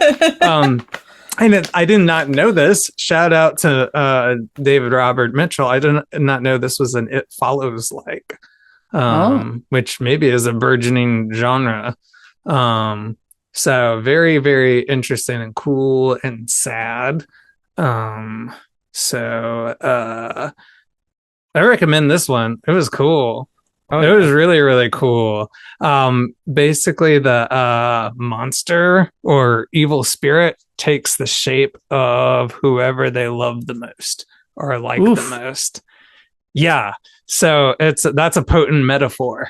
That's intense. Yeah, it is intense. Especially they get conversion therapy if they are gay or lesbian, and from preachers. And then after that happens, then whoever they love the most becomes the monster and follows them. So yeah. That's so intense. Oh man. It really is. Wow. Okay. But also the person they love the most still exists also, and so they're not sure if they're safe interacting with the person they love. Right. Yeah. It was very interesting in the same way. This opened my eyes a lot about how people can carry trauma with them into their actual real life relationships, and how, when do you ever feel safe even with the people you love? And I knew that obviously there's a lot of trauma from the world at large. And how do you feel safe from the world at large? But then it also made me think in new ways about how do you feel safe even with the people you love.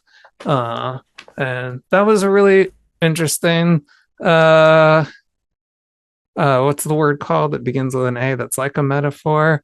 Allegory. Allegory. Yeah. That's the one. Thank you. Good job. Good job. Yeah.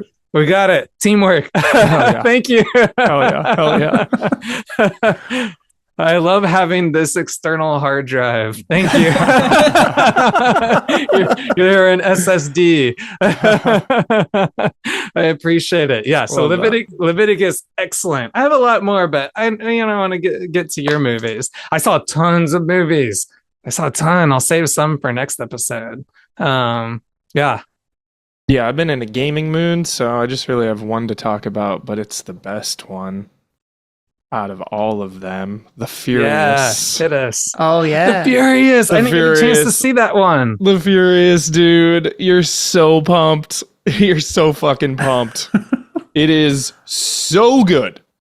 Yeah, the new martial arts hotness coming out of the theater, I was immediately just like, that is as impactful as The Raid or John Wick. Like, immediate franchise, immediate, you need to see this movie.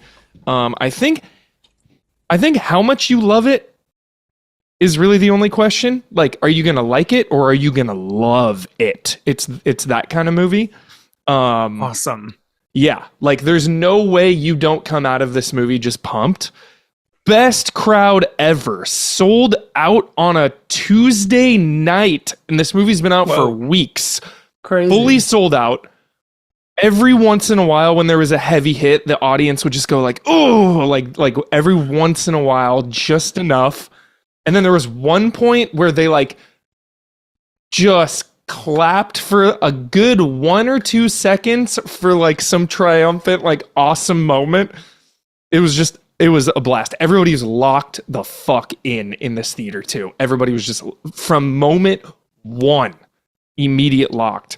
Simple premise, uneasy alliance between the two main characters, one of which is Joe Taslim, one of my favorite actors, favorite martial artists. You'd know him from Sub-Zero and Mortal Kombat, but he was also in The Raid and The Night Comes For Us and the show Warrior, which is one of my favorite martial arts shows of all time. Unceremoniously canceled, unfortunately. So, simple premise. They're both looking for somebody. Two different, like they're each looking for someone. Two people. So they're each trying to find their loved one that has been like taken by this criminal organization.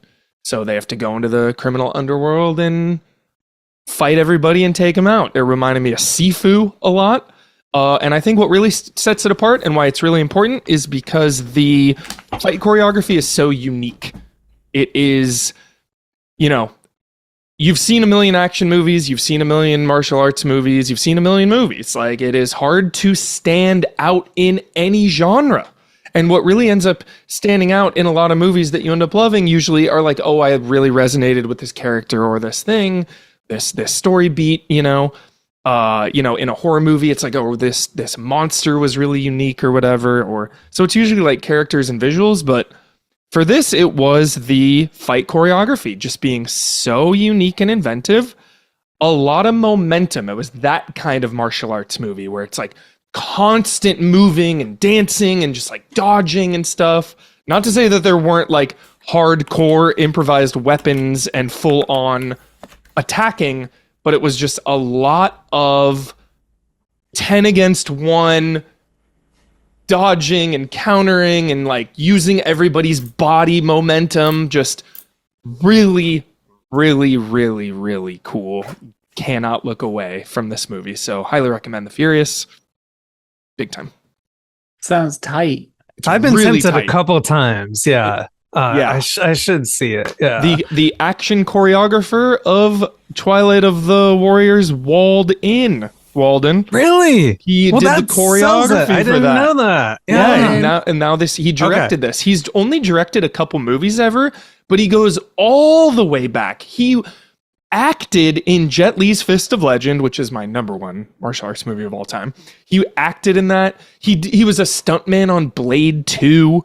So this guy's been around for decades, and then he fully directed this, and this is like his thing now. And I'm ready. I'm ready for the John Wick treatment. Like, let's go again. Go again. The Furious 2. The Furiouser. Oh, yeah. There it is. Nice. Okay, cool. The trailer I wasn't sure about because there's a certain level of violence that it's weird. I'm very particular about violence. Sometimes it can feel gratuitous to me unless it's cartoony. If it's cartoony, then throw the violence on. Yeah. Just throw it on. I can handle plenty of cartoony violence. It's so funny you say that because that's the reason it's not like my favorite of all time is because it is a little Looney Tunesy. there are some bone crunching insane hits, but it leans a little more on the ridiculous and the cartoony, silly vibe rather than like a Fist of Legend. No, I love a martial arts fight with no music, slow paced, 1v1, boom, boom, boom. I love that style the most. That's just my personal preference. Whereas this is like heavy metal, bah, bah, bah, bah, bah, bah, bah, bah, bah, everyone's going crazy. Like, yeah. Yeah, but like John Wick honestly feels a little too violent for me. And so I kind of like pull back away from that. I'm like, sure, I can't handle it. Don't actually get hurt.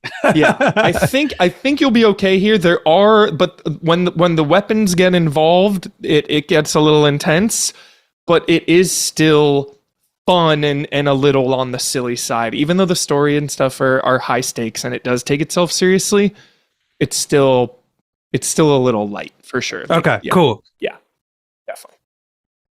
Sick. Yeah. All right. Should we get into this month's topic? Boats. Okay. Oh, board the boat. House of the Dragon. Yeah, so on patreon.com/reaction shots, I asked our patrons about men on boats. I said this month we're gearing up for the Odyssey, which comes out in 2 or 3 weeks, by talking about Sophia's favorite topic, men on boats. I love that. And then examples I gave was The Terror, Season 1, Master and Commander, Pirates, the porno not of the Caribbean, Black Sails, Our Flag Means Death, men on boats. And then I asked, what is your favorite men on boats film or show? And then, since we missed the patrons' thoughts last month on spiders, people might pepper in a couple of spider stories, too. Spider story. All right, here we go. Ready? From Garrett Hullfish, maybe not my favorite, but what first came to mind was The Perfect Storm. I don't remember much of the movie outside of a massive wave and that John C. Reilly was there. What's more memorable to me is that I was 10 years old when I watched it. My uncle had just upgraded his entertainment, so the whole family was invited over to watch some movies. We gathered on his large sofa around a whopping 34-inch CRT television. It felt much bigger than that. This was also my first experience with surround sound. Hearing the storm in all directions was incredibly immersive for my 10-year-old mind. That's For sick. spiders, my mind immediately goes to Jumanji. Some of those props are very effective. And some move like a Halloween decoration. And then they say, completely unrelated, Isla, my partner saw you while I was watching SGF coverage and complimented how beautiful you are. Ooh. She is especially jealous of your hair. Pretty and girl Isla. Yeah. It's You do frizzing have out. beautiful. It's not frizzy. I don't know what you're talking He about. doesn't understand what frizz means. I don't, I guess. I've just learned to live with it, whatever it is. My trick is I'm allergic to everything, so I can't use products really. I use fragrance-free CeraVe shampoo and conditioner. Not very frequently, like, once a week I'll use shampoo. But then when you dry it, you just crimp it like this. I let it air dry, and I just crimp it up like that. And then I did find a brand called No Nothing that has no fragrances or whatever. And so I do have a hair oil that I will put in a little bit of that to try to give it a little slickness. I don't know if it really does anything. Yeah. The In trick our is just leave reaction it alone. shots at checkout.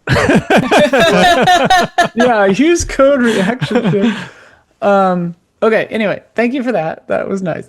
Back to Perfect Storm. Yeah, that movie was nuts.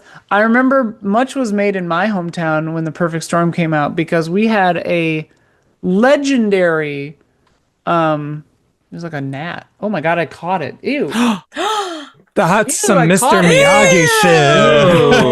Oh, that was cool. That was like some chopsticks catch the fly. I haven't seen Perfect Storm. What is John C. Reilly's role in it? Does he's just on the boat as the storm happens? I don't remember him at all in that movie. I remember not George Clooney. Who's the main guy? I don't remember any person in that movie. Because I was just asking, because could it be like a weird prequel to Kong Skull Island when John C. Reilly is marooned? I know he flew, whatever, It'd be a funny thing. That is true. But anyway, in my hometown, much was made of this movie because we had a legendary snowstorm in 1993 that hit us on Halloween and dumped like 4 or 5 feet of snow on us in like a day, over the course of a day or two, maybe.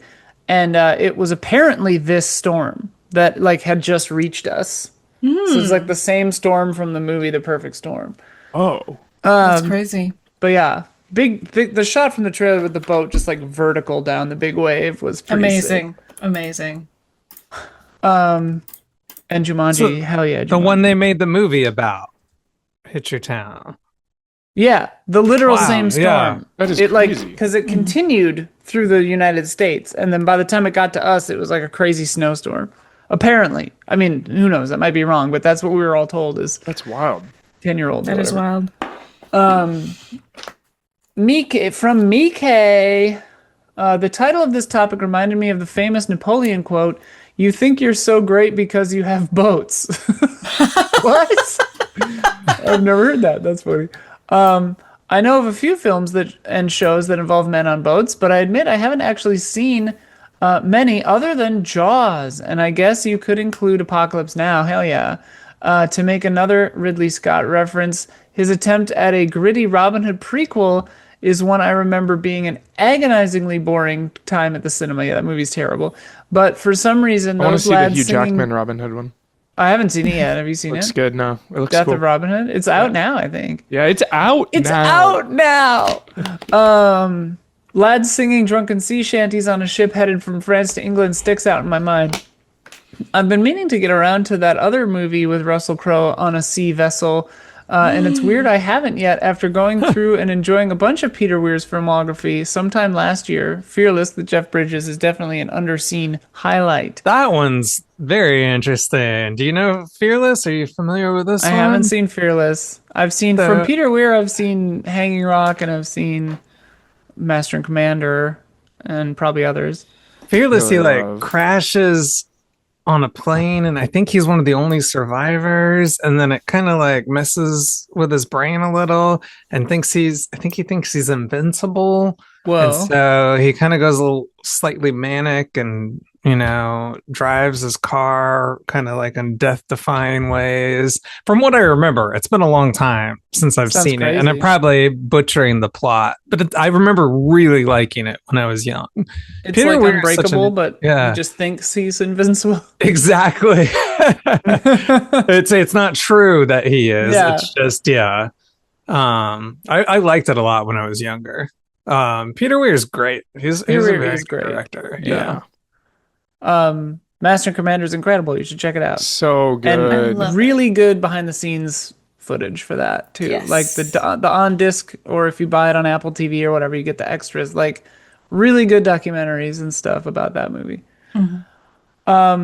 Mike continues, another one I think of is Agrire, The Wrath of God. Yep. It's more people on rafts than men on boats, and is maybe less fitting of a choice than Fitzcarraldo.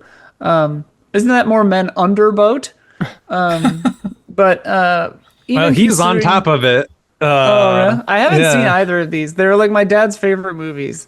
And I have a whole Werner Herzog Blu-ray collection over there, but I just haven't gotten to these because I assume they're going to be depressing, but who knows? They have to deal with colonialism for sure. Yeah, Yeah. European conquest, which was probably a large part of the motivation for men on boats originally. Yeah. Yeah, But they're good though. Yeah. But even considering the often praised making of documentary for that film, I just think Aguirre was way more successful as a dreamy descent into madness for my taste. I'll never forget that the first handheld shot of men in full suits of armor and their royal companions all huddled together helplessly on a raft that looked set to be torn apart by rapids at any moment. I feel like part of the reason Werner Herzog kept his volatile buddy Klaus Kinski around for so many movies was as an attempt to make himself look like the sane one in comparison.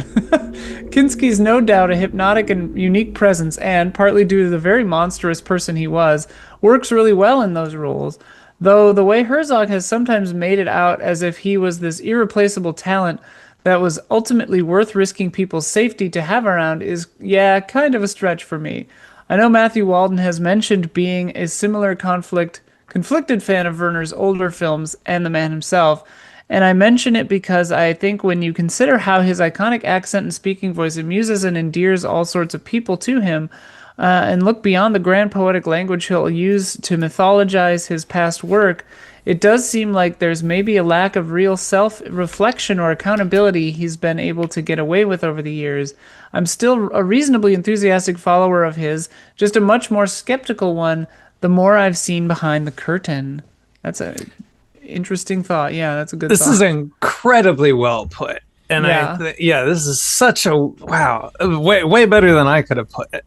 I think Herzog has a tendency to put madness on a pedestal. Yeah. And I say madness in quotes because I know that's not a great way to talk about mental illness, but as if there's something special and important about the violence of what Klaus Kinski's characters do, as if there's something important and special about what men like him did on and off camera.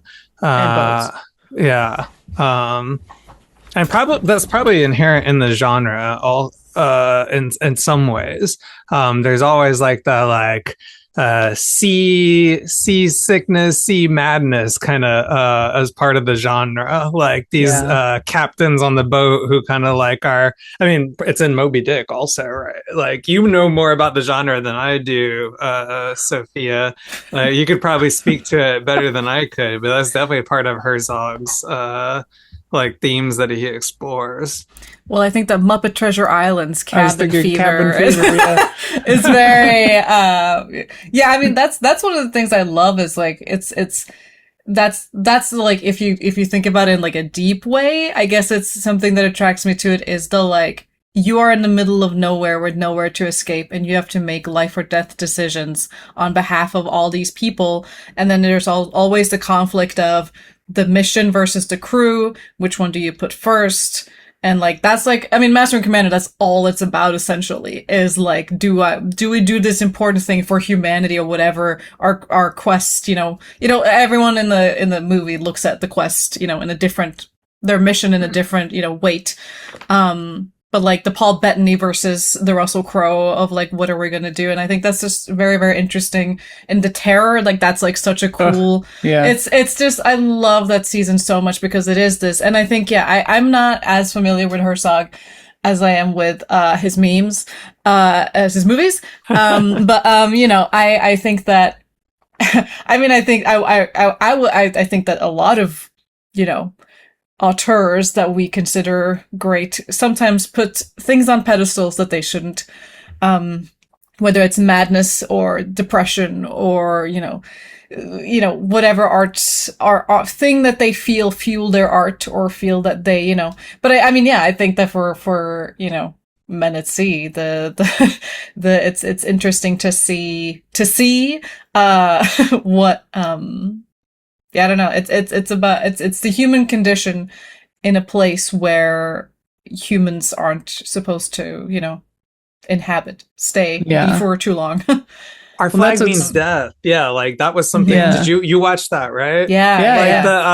Loved it. Yeah, like the captain on that, right? Like or like the main character, like that Stede Bonnet. Central love story who he's like a very conflicted character, right? Who like, is he good or is he evil? Right? Oh, Blackbeard, Blackbeard, that's him, right? It's Stede Bonnet and Blackbeard, yeah. Or even just you think to like Pirates of the Caribbean 2 and like Davy Jones. Like I love the Davy Jones storyline.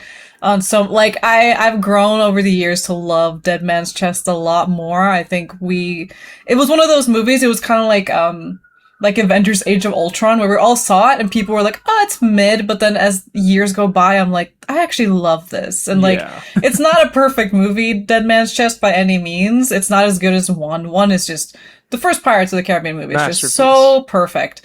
But I think they kind of lost the plot when Elizabeth Swann is no longer the main character, Jack Sparrow is. So the whole thing changes, where the first one, Elizabeth's the main character, that's why it works, because her motivation of being a pirate, it moves the entire movie. But then the other movies, it's just like, well, Orlando Bloom and Jack Sparrow are the main, but they don't have the same, whatever. Don't forget the East India Trading Company. Oh, that takes yeah, up about a third of love that the fucking East. runtime. I love, their little uniforms, their little socks, and I their love the shoes. lore of that. Oh my god. Yeah.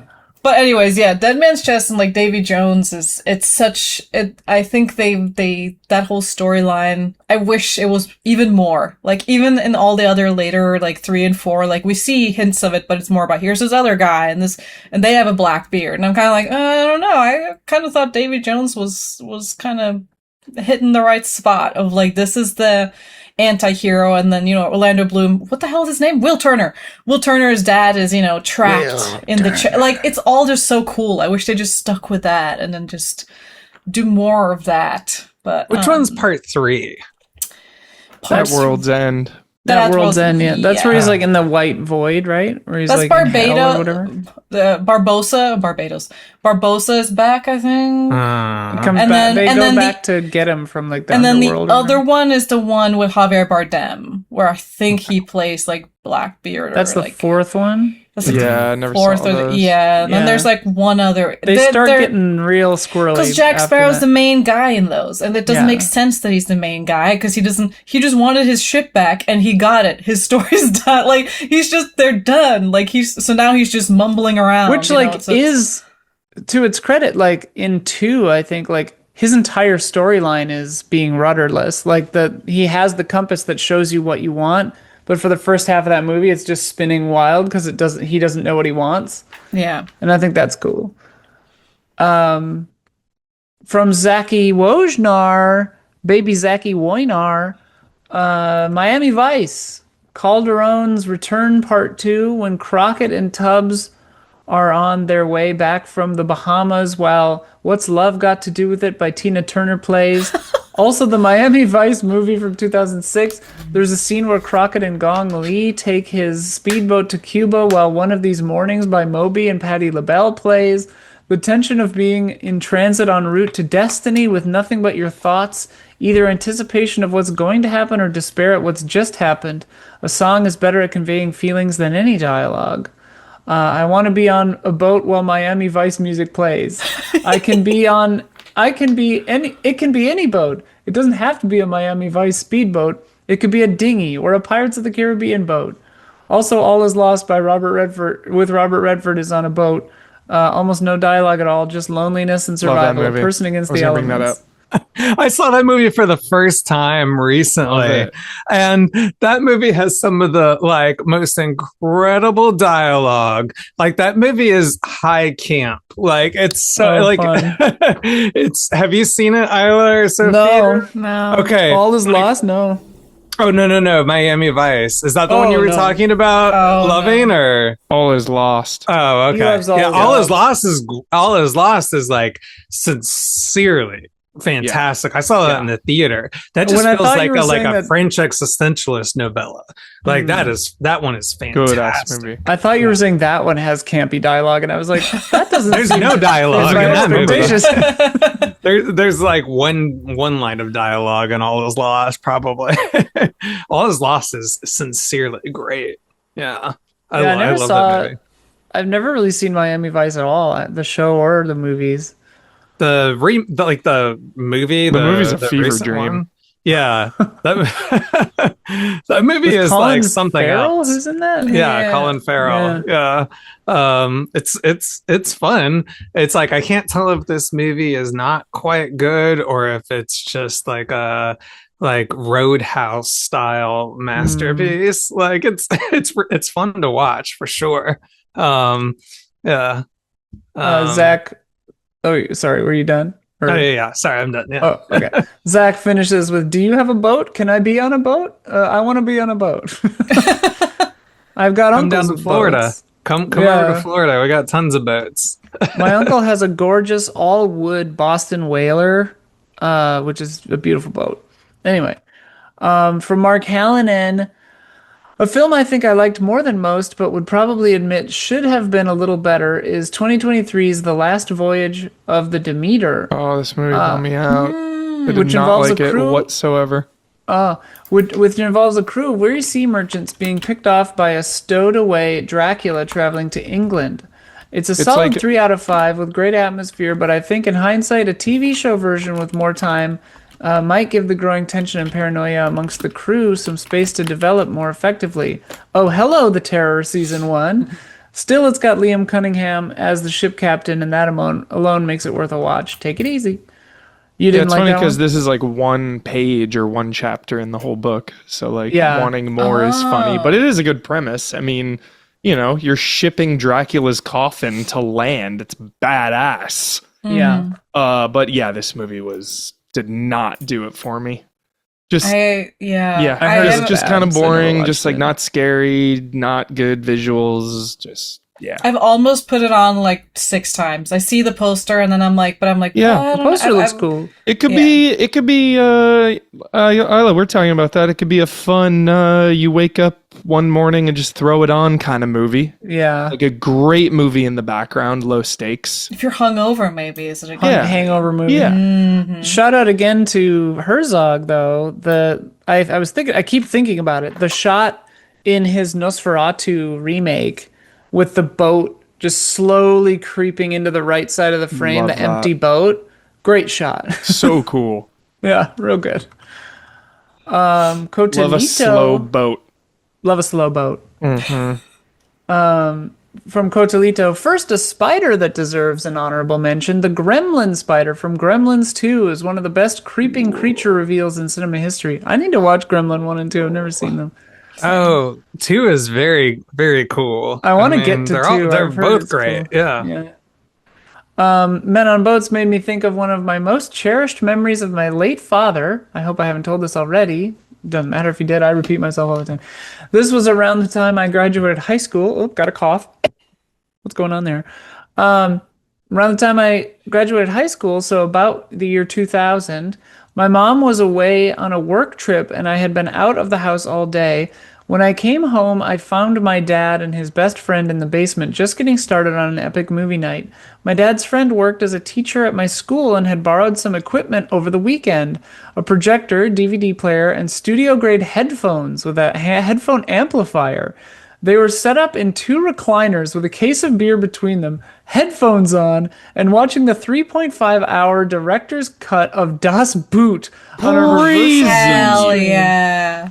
Just 2 boomer World War II nerds in their best element. Oh That my is god! excellent. So I sick. love Das Das Boot. Boot is great. It's a great Um, movie. Yeah. One of my favorites in the genre is the somewhat underrated Harbinger Down from 2015. It's basically The Thing on a boat with Lance Henriksen, and a great entry in the genre People in Secluded Location Meets Unknown Danger. Other favorites are The Terror, obviously, and Deep Rising. As a Swede, it also... sorry, looking at Sophia to see her reaction. She's Norwegian. As a Swede, it also is my duty to mention The Emigrants, by Jan Troell. This 1971 film with Max von Sydow in the lead follows a family that sets sail for America in order to escape the Swedish famine of the mid-1800s. If you want to watch something out of the Swedish film canon that is not Bergman, this comes highly recommended. Why would you want to watch anything else? Yeah. Yeah, Das Boot is crazy, dude. Like nothing hits quite like a Das Boot. Fucking sick. I will say in the same boomer World War II vibe. I mean, I guess they're not as much on boats, but I really, really love The Pacific, which came out kind of close to Band of Brothers, but it got overshadowed by Band of Brothers. And I really, really like it because it deals more so with also like the after effects of coming back from the war. And it's a miniseries. It stars Joseph Mazzello. He's the kid from Jurassic Park, the first one.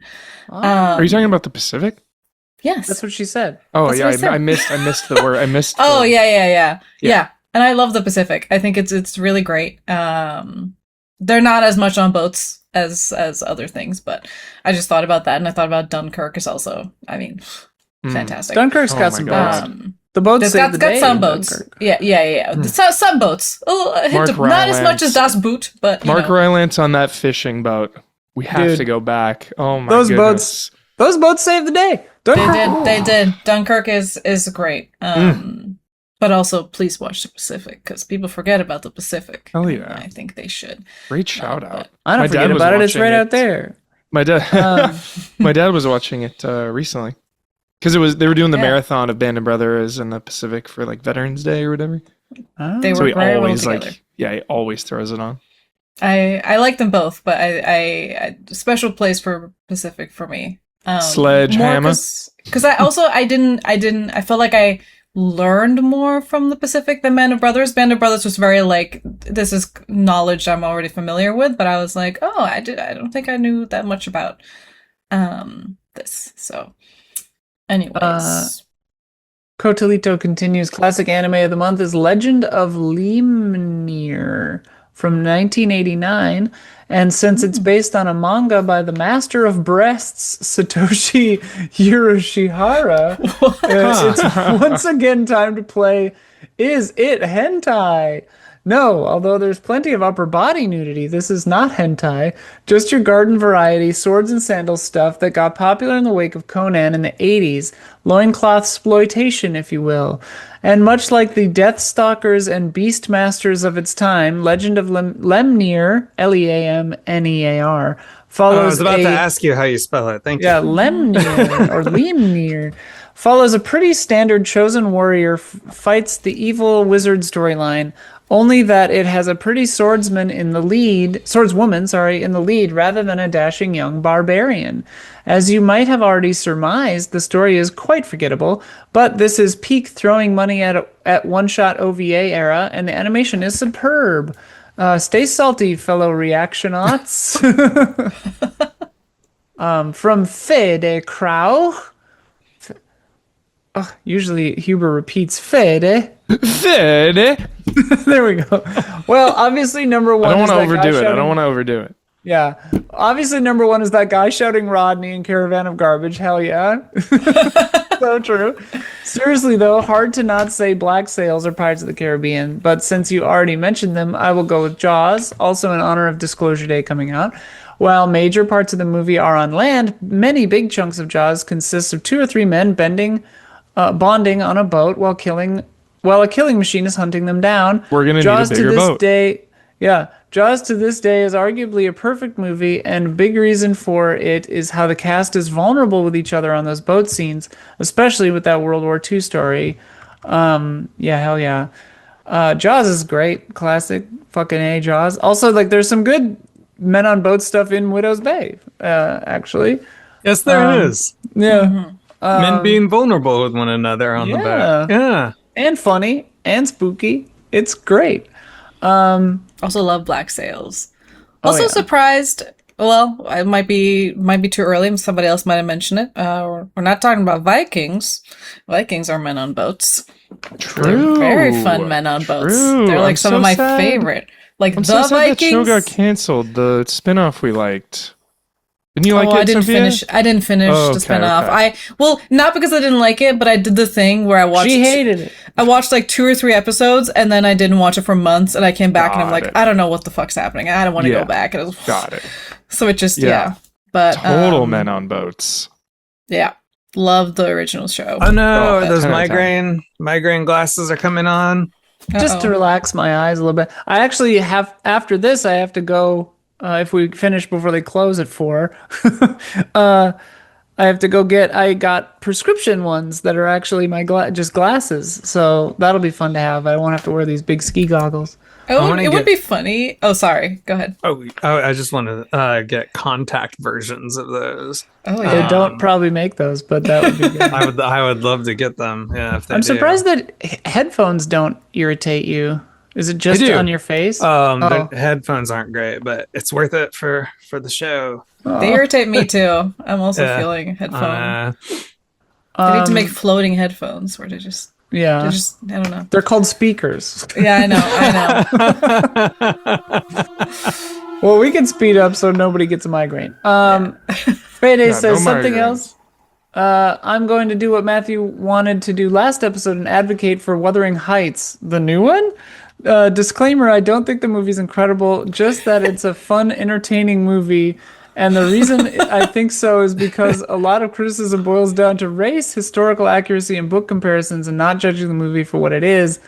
The 10 minutes I saw were fucking garbage. Don't put words in my mouth. I didn't want to advocate for this. I think everyone hates this movie. If the movie is not trying to portray historical accuracy nor portray the character's race from a historical perspective, why should it be judged on that? Because it's the book. Side tangent, but as a Latin American, it is really weird to me how obsessed everyone in the United States is with race and how that should affect storytelling.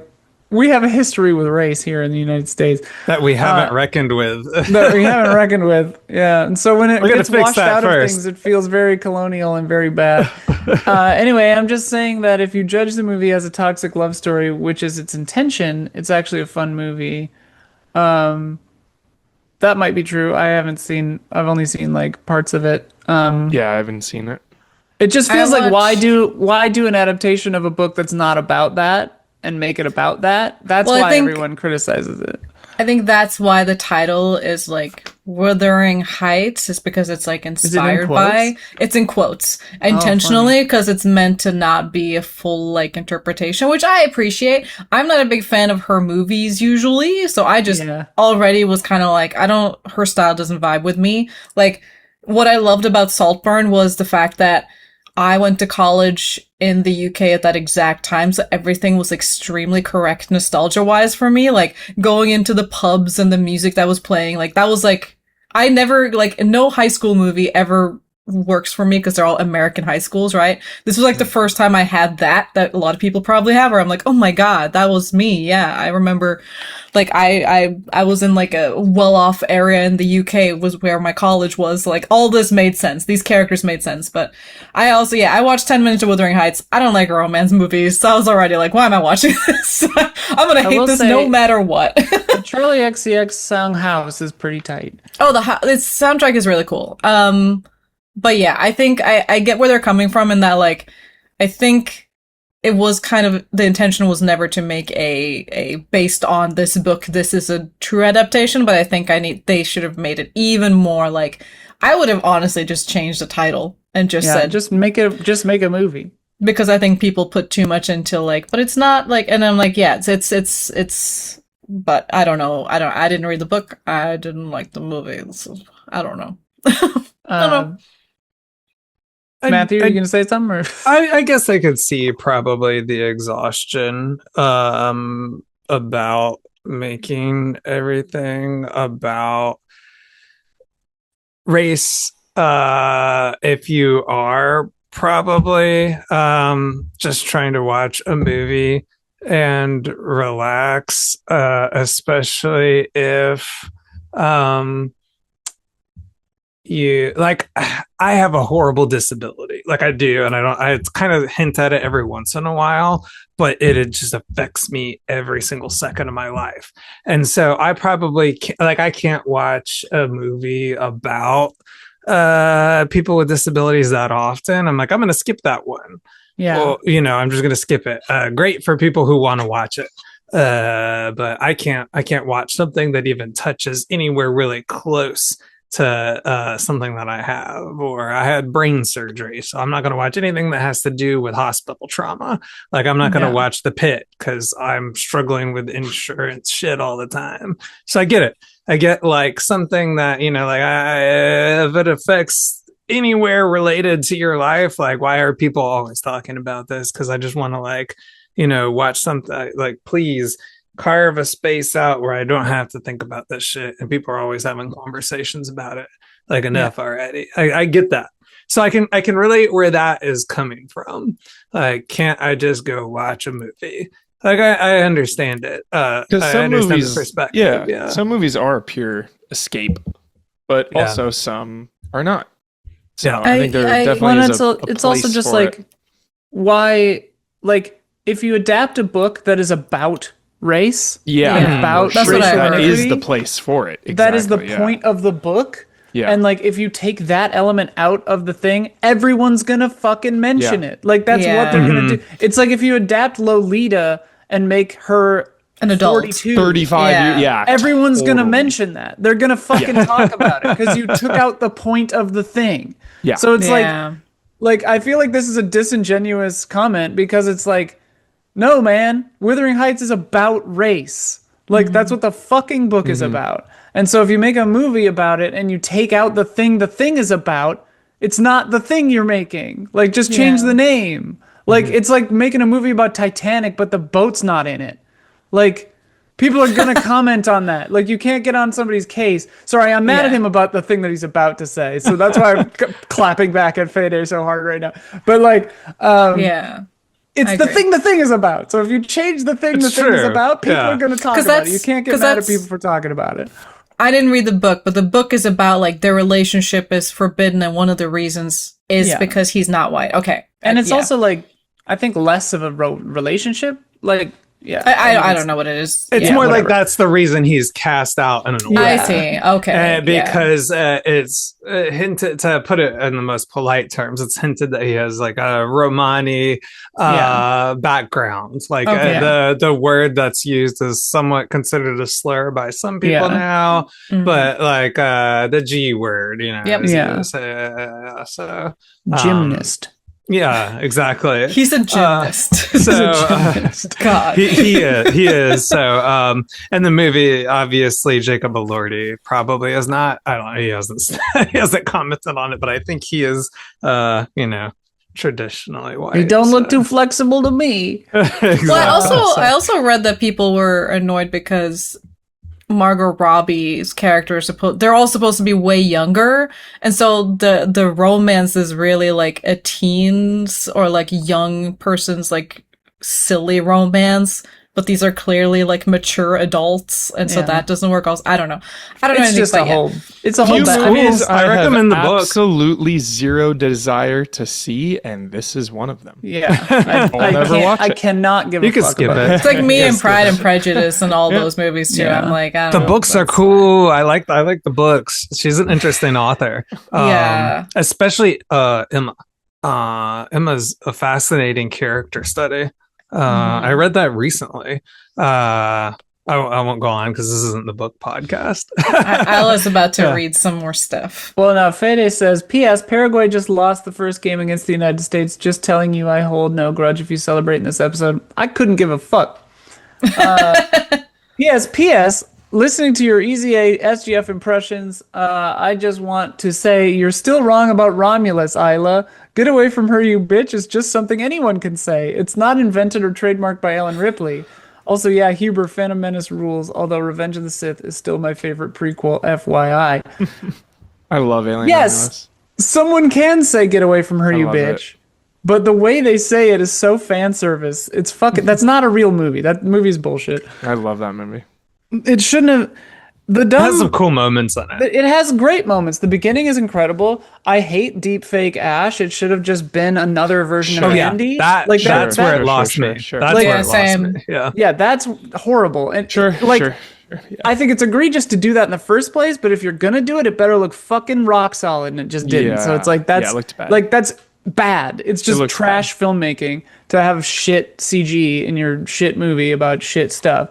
Great But like, if it had been another version of Andy, like an evil version of this android that we love, that would be fucking sick. Like that would have just been a better story. Yeah. Like just use the things in your fucking actual story instead of jerking off to the old movies. Fuck. Anyway. Sorry, I'm getting a little hungry. We got three to go. Colt Smith says Dunkirk is a pretty solid Men on Boats film, even if it's not totally a Men on Boats film. The Hunt for Red October is another really fantastic Men on Boats film with some really solid McTiernan. acting. Hell yeah. Really solid acting and a pretty great little bout of cinematography in spite of the fact that it's kind of all enclosed in the subs. The first Pirates of the Caribbean film is excellent. Flags of Our Fathers has some great boat stuff. K-19 The Widowmaker is a good time, and again, very boaty. Ghost Ship is trash, but it is a good time, especially the I same. was just gonna same beginning. say, The boat love vessel, Ghost Ship. vampire Nazis on a boat, is similarly bad, but also fun. There's more here, but a quick aside. Sophia wanted to watch the beginning of Ghost Ship one time, and I'd never seen Silly. it. And she was like, "We'll just watch the first 5 or 10 minutes. It's great." it's all you need to watch. And then it got to the part where the like crazy like metal wire is revealed, and she was like gonna turn it off. It's like, whoa, let's see this thing through. Let's see where this goes. I'm curious about this wire. Ghost Ship was cool. The worst movie I've ever seen in my life, but also one of the most quoted in my house, is H.P. Lovecraft's The Deep Ones, which has the most insane boat scene. Not good, but mind you, but truly insane I have ever seen. The line, "They took her to the sea," shouted drunkenly, is the line we quote the most. It's worth a watch as a so bad it's good time with a few drinks. Anywho, love you all, and thanks for always brightening my month. Thanks, Aw. Cole. I Also, just sorry, realized Fede. I'm not mad at you, Fede. Everything's fine. you're just hungry. I just realized Uber Eats. I just realized we quote, it's not men, it is men on boats, but it's also some women.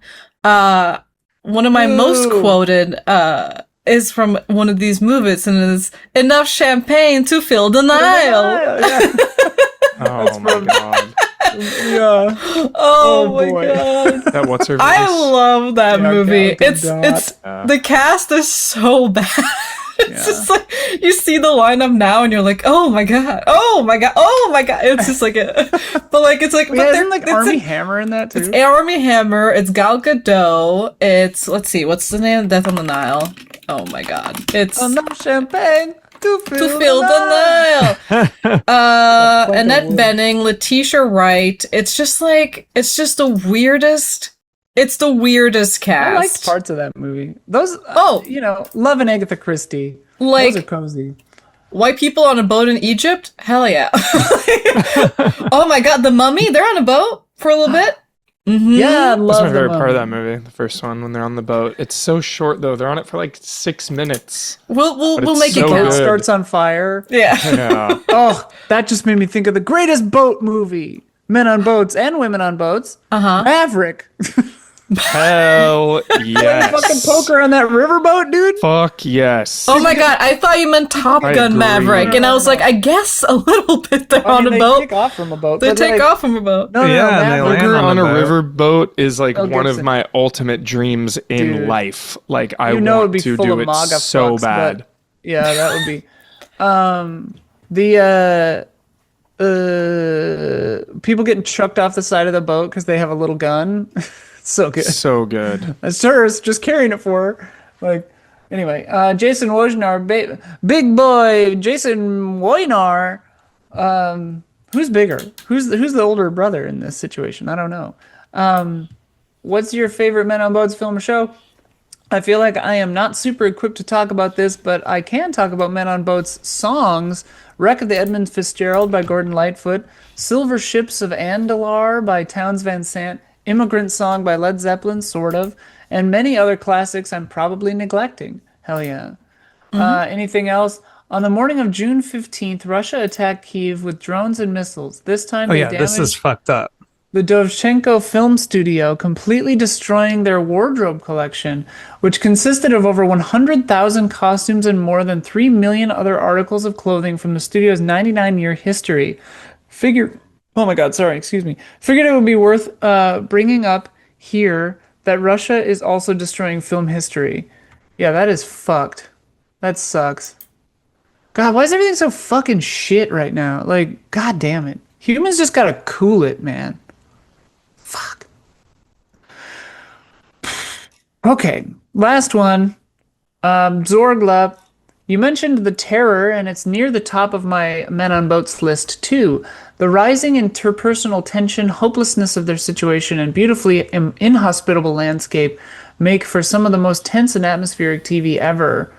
Yeah, that's my favorite thing, because, like, you know, you talk about ships in a bottle, but ships can be such good bottle episodes, like bottle stories, like because it's a pressure cooker. You're stuck. You can't go anywhere. So like all the interpersonal stuff is going to rise to the top.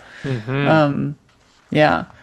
I tend to enjoy boat-centric horror like that, or like a lot, and have found some solid entries over the past few years. Sea Fever, Arctic Void, Harbinger Down, and All Women Dead in the Water are all pretty good, if not perfect.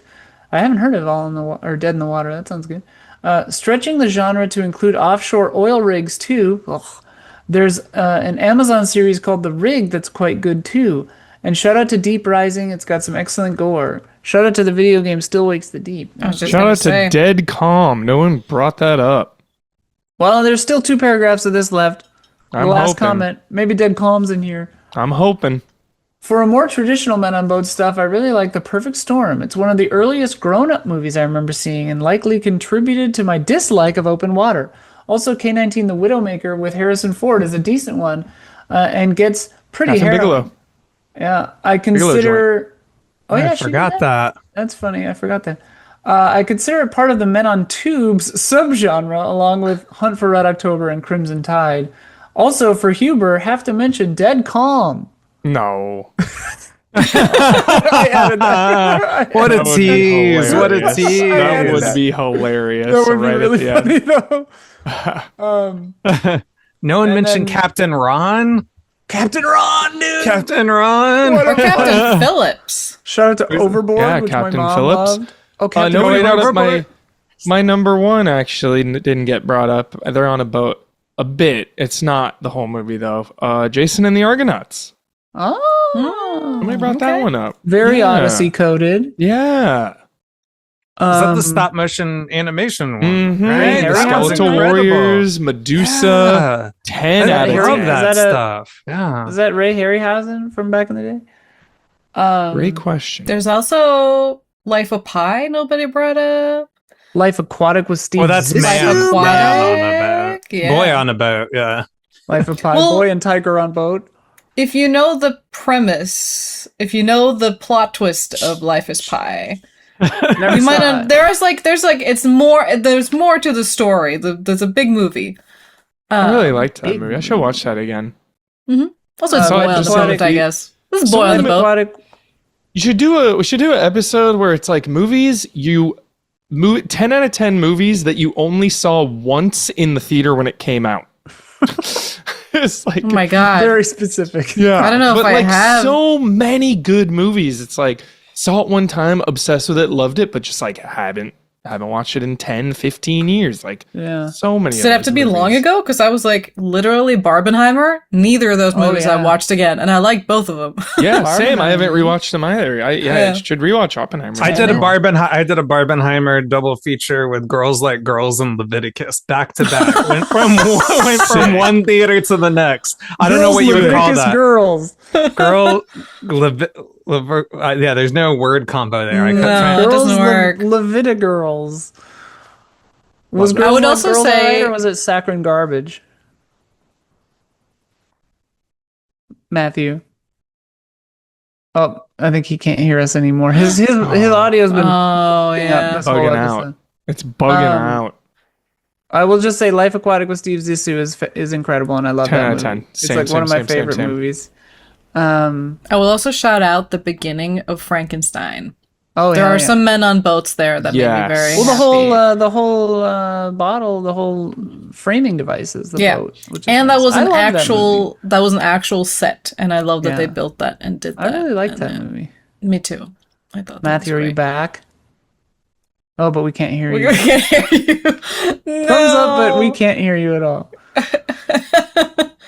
Or he's fucking with us. He's miming. We can't hear you. Yeah.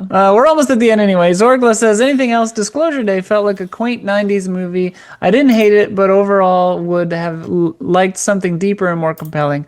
Also, Isla mentioned Ice Spiders last month, and that movie is a joke among my family. None of us have ever seen it, but we all know exactly what to expect from the title. Yeah, I've never seen it. So last episode was about spiders. This is about spiders. Spiders. Can I just give a shout out to eight-legged Yes. freaks? Yeah. Eight-legged freaks, Damn yeah. right. We talked about that Eight-legged freak. briefly.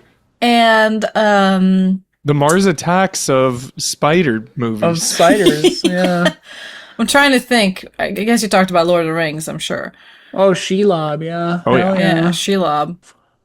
Amazing. Matthew, can Love we hear you? Shelob. And Ungalant. can't we hear can't you hear anymore. you. Matthew, we can't hear you. Ungoliant, primordial We'll never know if- spider, best known So- as the destructive ally of Morgoth and the ancestor of Shelob. Consuming light and radiating in unlight, she is driven by an insatiable, ever-growing hunger. Fucking badass. Matthew is speaking to us in mime now. Yeah. Was Girls Like Girls okay, or was it bad? It was good. Okay. All right. Cool. Love a Also- good lesbian movie. This is a weird thing. Just shout out to the spider on the guy in Home Alone's face. With that Marv. when Marv screams with the spider. Love that. Love that. Great scream. Sorry. Alfred Molina in Um, Raiders of the Lost Ark. Oh um, yes. Anyways, any final thoughts from anyone besides Matthew about Men on Boats or anything else? It's a really good genre. It's very introspective. It feels like it usually has something to say. You know, you don't have people on boats just without some kind of important thematic theme behind it. You know, rarely are they just like on a boat for boat's sake. It's very like deliberate. You're I putting them like on a boat how- for a reason. Yeah. I like that. What I like about Men on Boats is it's very it's down to the human Yes. nature and like what we briefly mentioned earlier, decision making, the mission versus the crew, people going crazy, people going thinking weird stuff, people being, you know, having to face whatever you're facing with nothing else around you. There's nowhere for you to escape. It feels like it's you know, it's kind of like what you see in space movies and whatever, except very rarely there is no threat around you other than yourselves, you know? Weather is one thing, but not every movie, you know, Vikings deals with like horrible weather and how they could literally die in a storm, but like, you know, not every Man on Boat movie is about that. And just But, the unknown, like you're sailing into the unknown a lot of the time. Yep. I always love when people get stranded on a boat, and then there's that like, do I drink this seawater to be because I'm so thirsty, but this shit is probably gonna kill me, but I'm dying of thirst anyway. Love I'm that. just, yeah, I'm, you know, we were talking about this because of the Odyssey, you know, and I'm cautiously excited. Cautiously, I'm still kind of like already a little disappointed that all their outfits are just boring black armor when they could do something more colorful and historically accurate. Even though the Odyssey is not history, it doesn't have to be it's- historically the accurate. Odyssey is fan People need fiction. to, What? Yeah, people need to stop with historical accuracy on Yeah. this specific case because I'm like, it's not Insane. even. Anyways, I think it would have been cool though to actually do like, you know, red and gold armor and something a little more. But it's Nolan. It's going to be muted. It's going to be, you know, but I'm excited to see what the men on the boats are going to do in this one.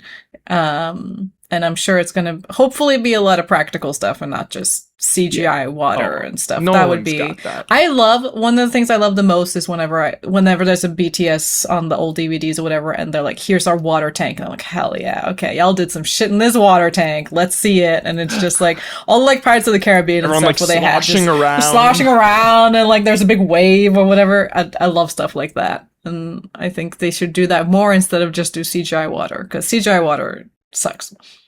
And again, if you haven't seen the BTS from Master and Commander, it's really, really good because it shows a lot of the like actual water stuff that they did. So, That sounds badass. you know, it's Good and, water? yeah. Avatar. I was just thinking about Avatar. Not a No ton men on of boats, water. but they did a lot of No men on water boats. tank work. Yeah. Yeah, James Cameron loves water. he does. I'm surprised. I mean, Titanic, I guess, is men on boats, but it's not like there's also romance on boats. It's like humanity on boats. Humanity. on one boat. Yeah. yeah. It's like everyone. He needs Just to don't make. become addicted to water. Yeah. So funny. All right. Chill. Matthew, can we hear you yet? Nope. No. All right. Well, it's been fun while it lasted. We'll Matthew will dance us out. We'll end it there, everybody. Thank you so much for joining us. Thanks for joining us this month, Sophia, to discuss Men on Boats. Thanks for having me. I hope I did okay. You Hell did great, yeah. baby sweetness. Great. We will That was be a back pleasure. next month with something. Look out on patreon.com/reaction shots for the discussion prompt a week or two ahead of when the episode comes out, generally, in theory. You don't know what the theme is for next month? We don't know. Isn't that when We don't- Spider-Man comes out? You can just do spiders again. The spiders again. Yeah. Spidey Man. We, yeah, it'll be toward the end of the month because I'll be out of town the first half of the month. Yeah. All right, everybody. Thank you so much. Thanks, Matt and Mike. And we will see you later. Bye.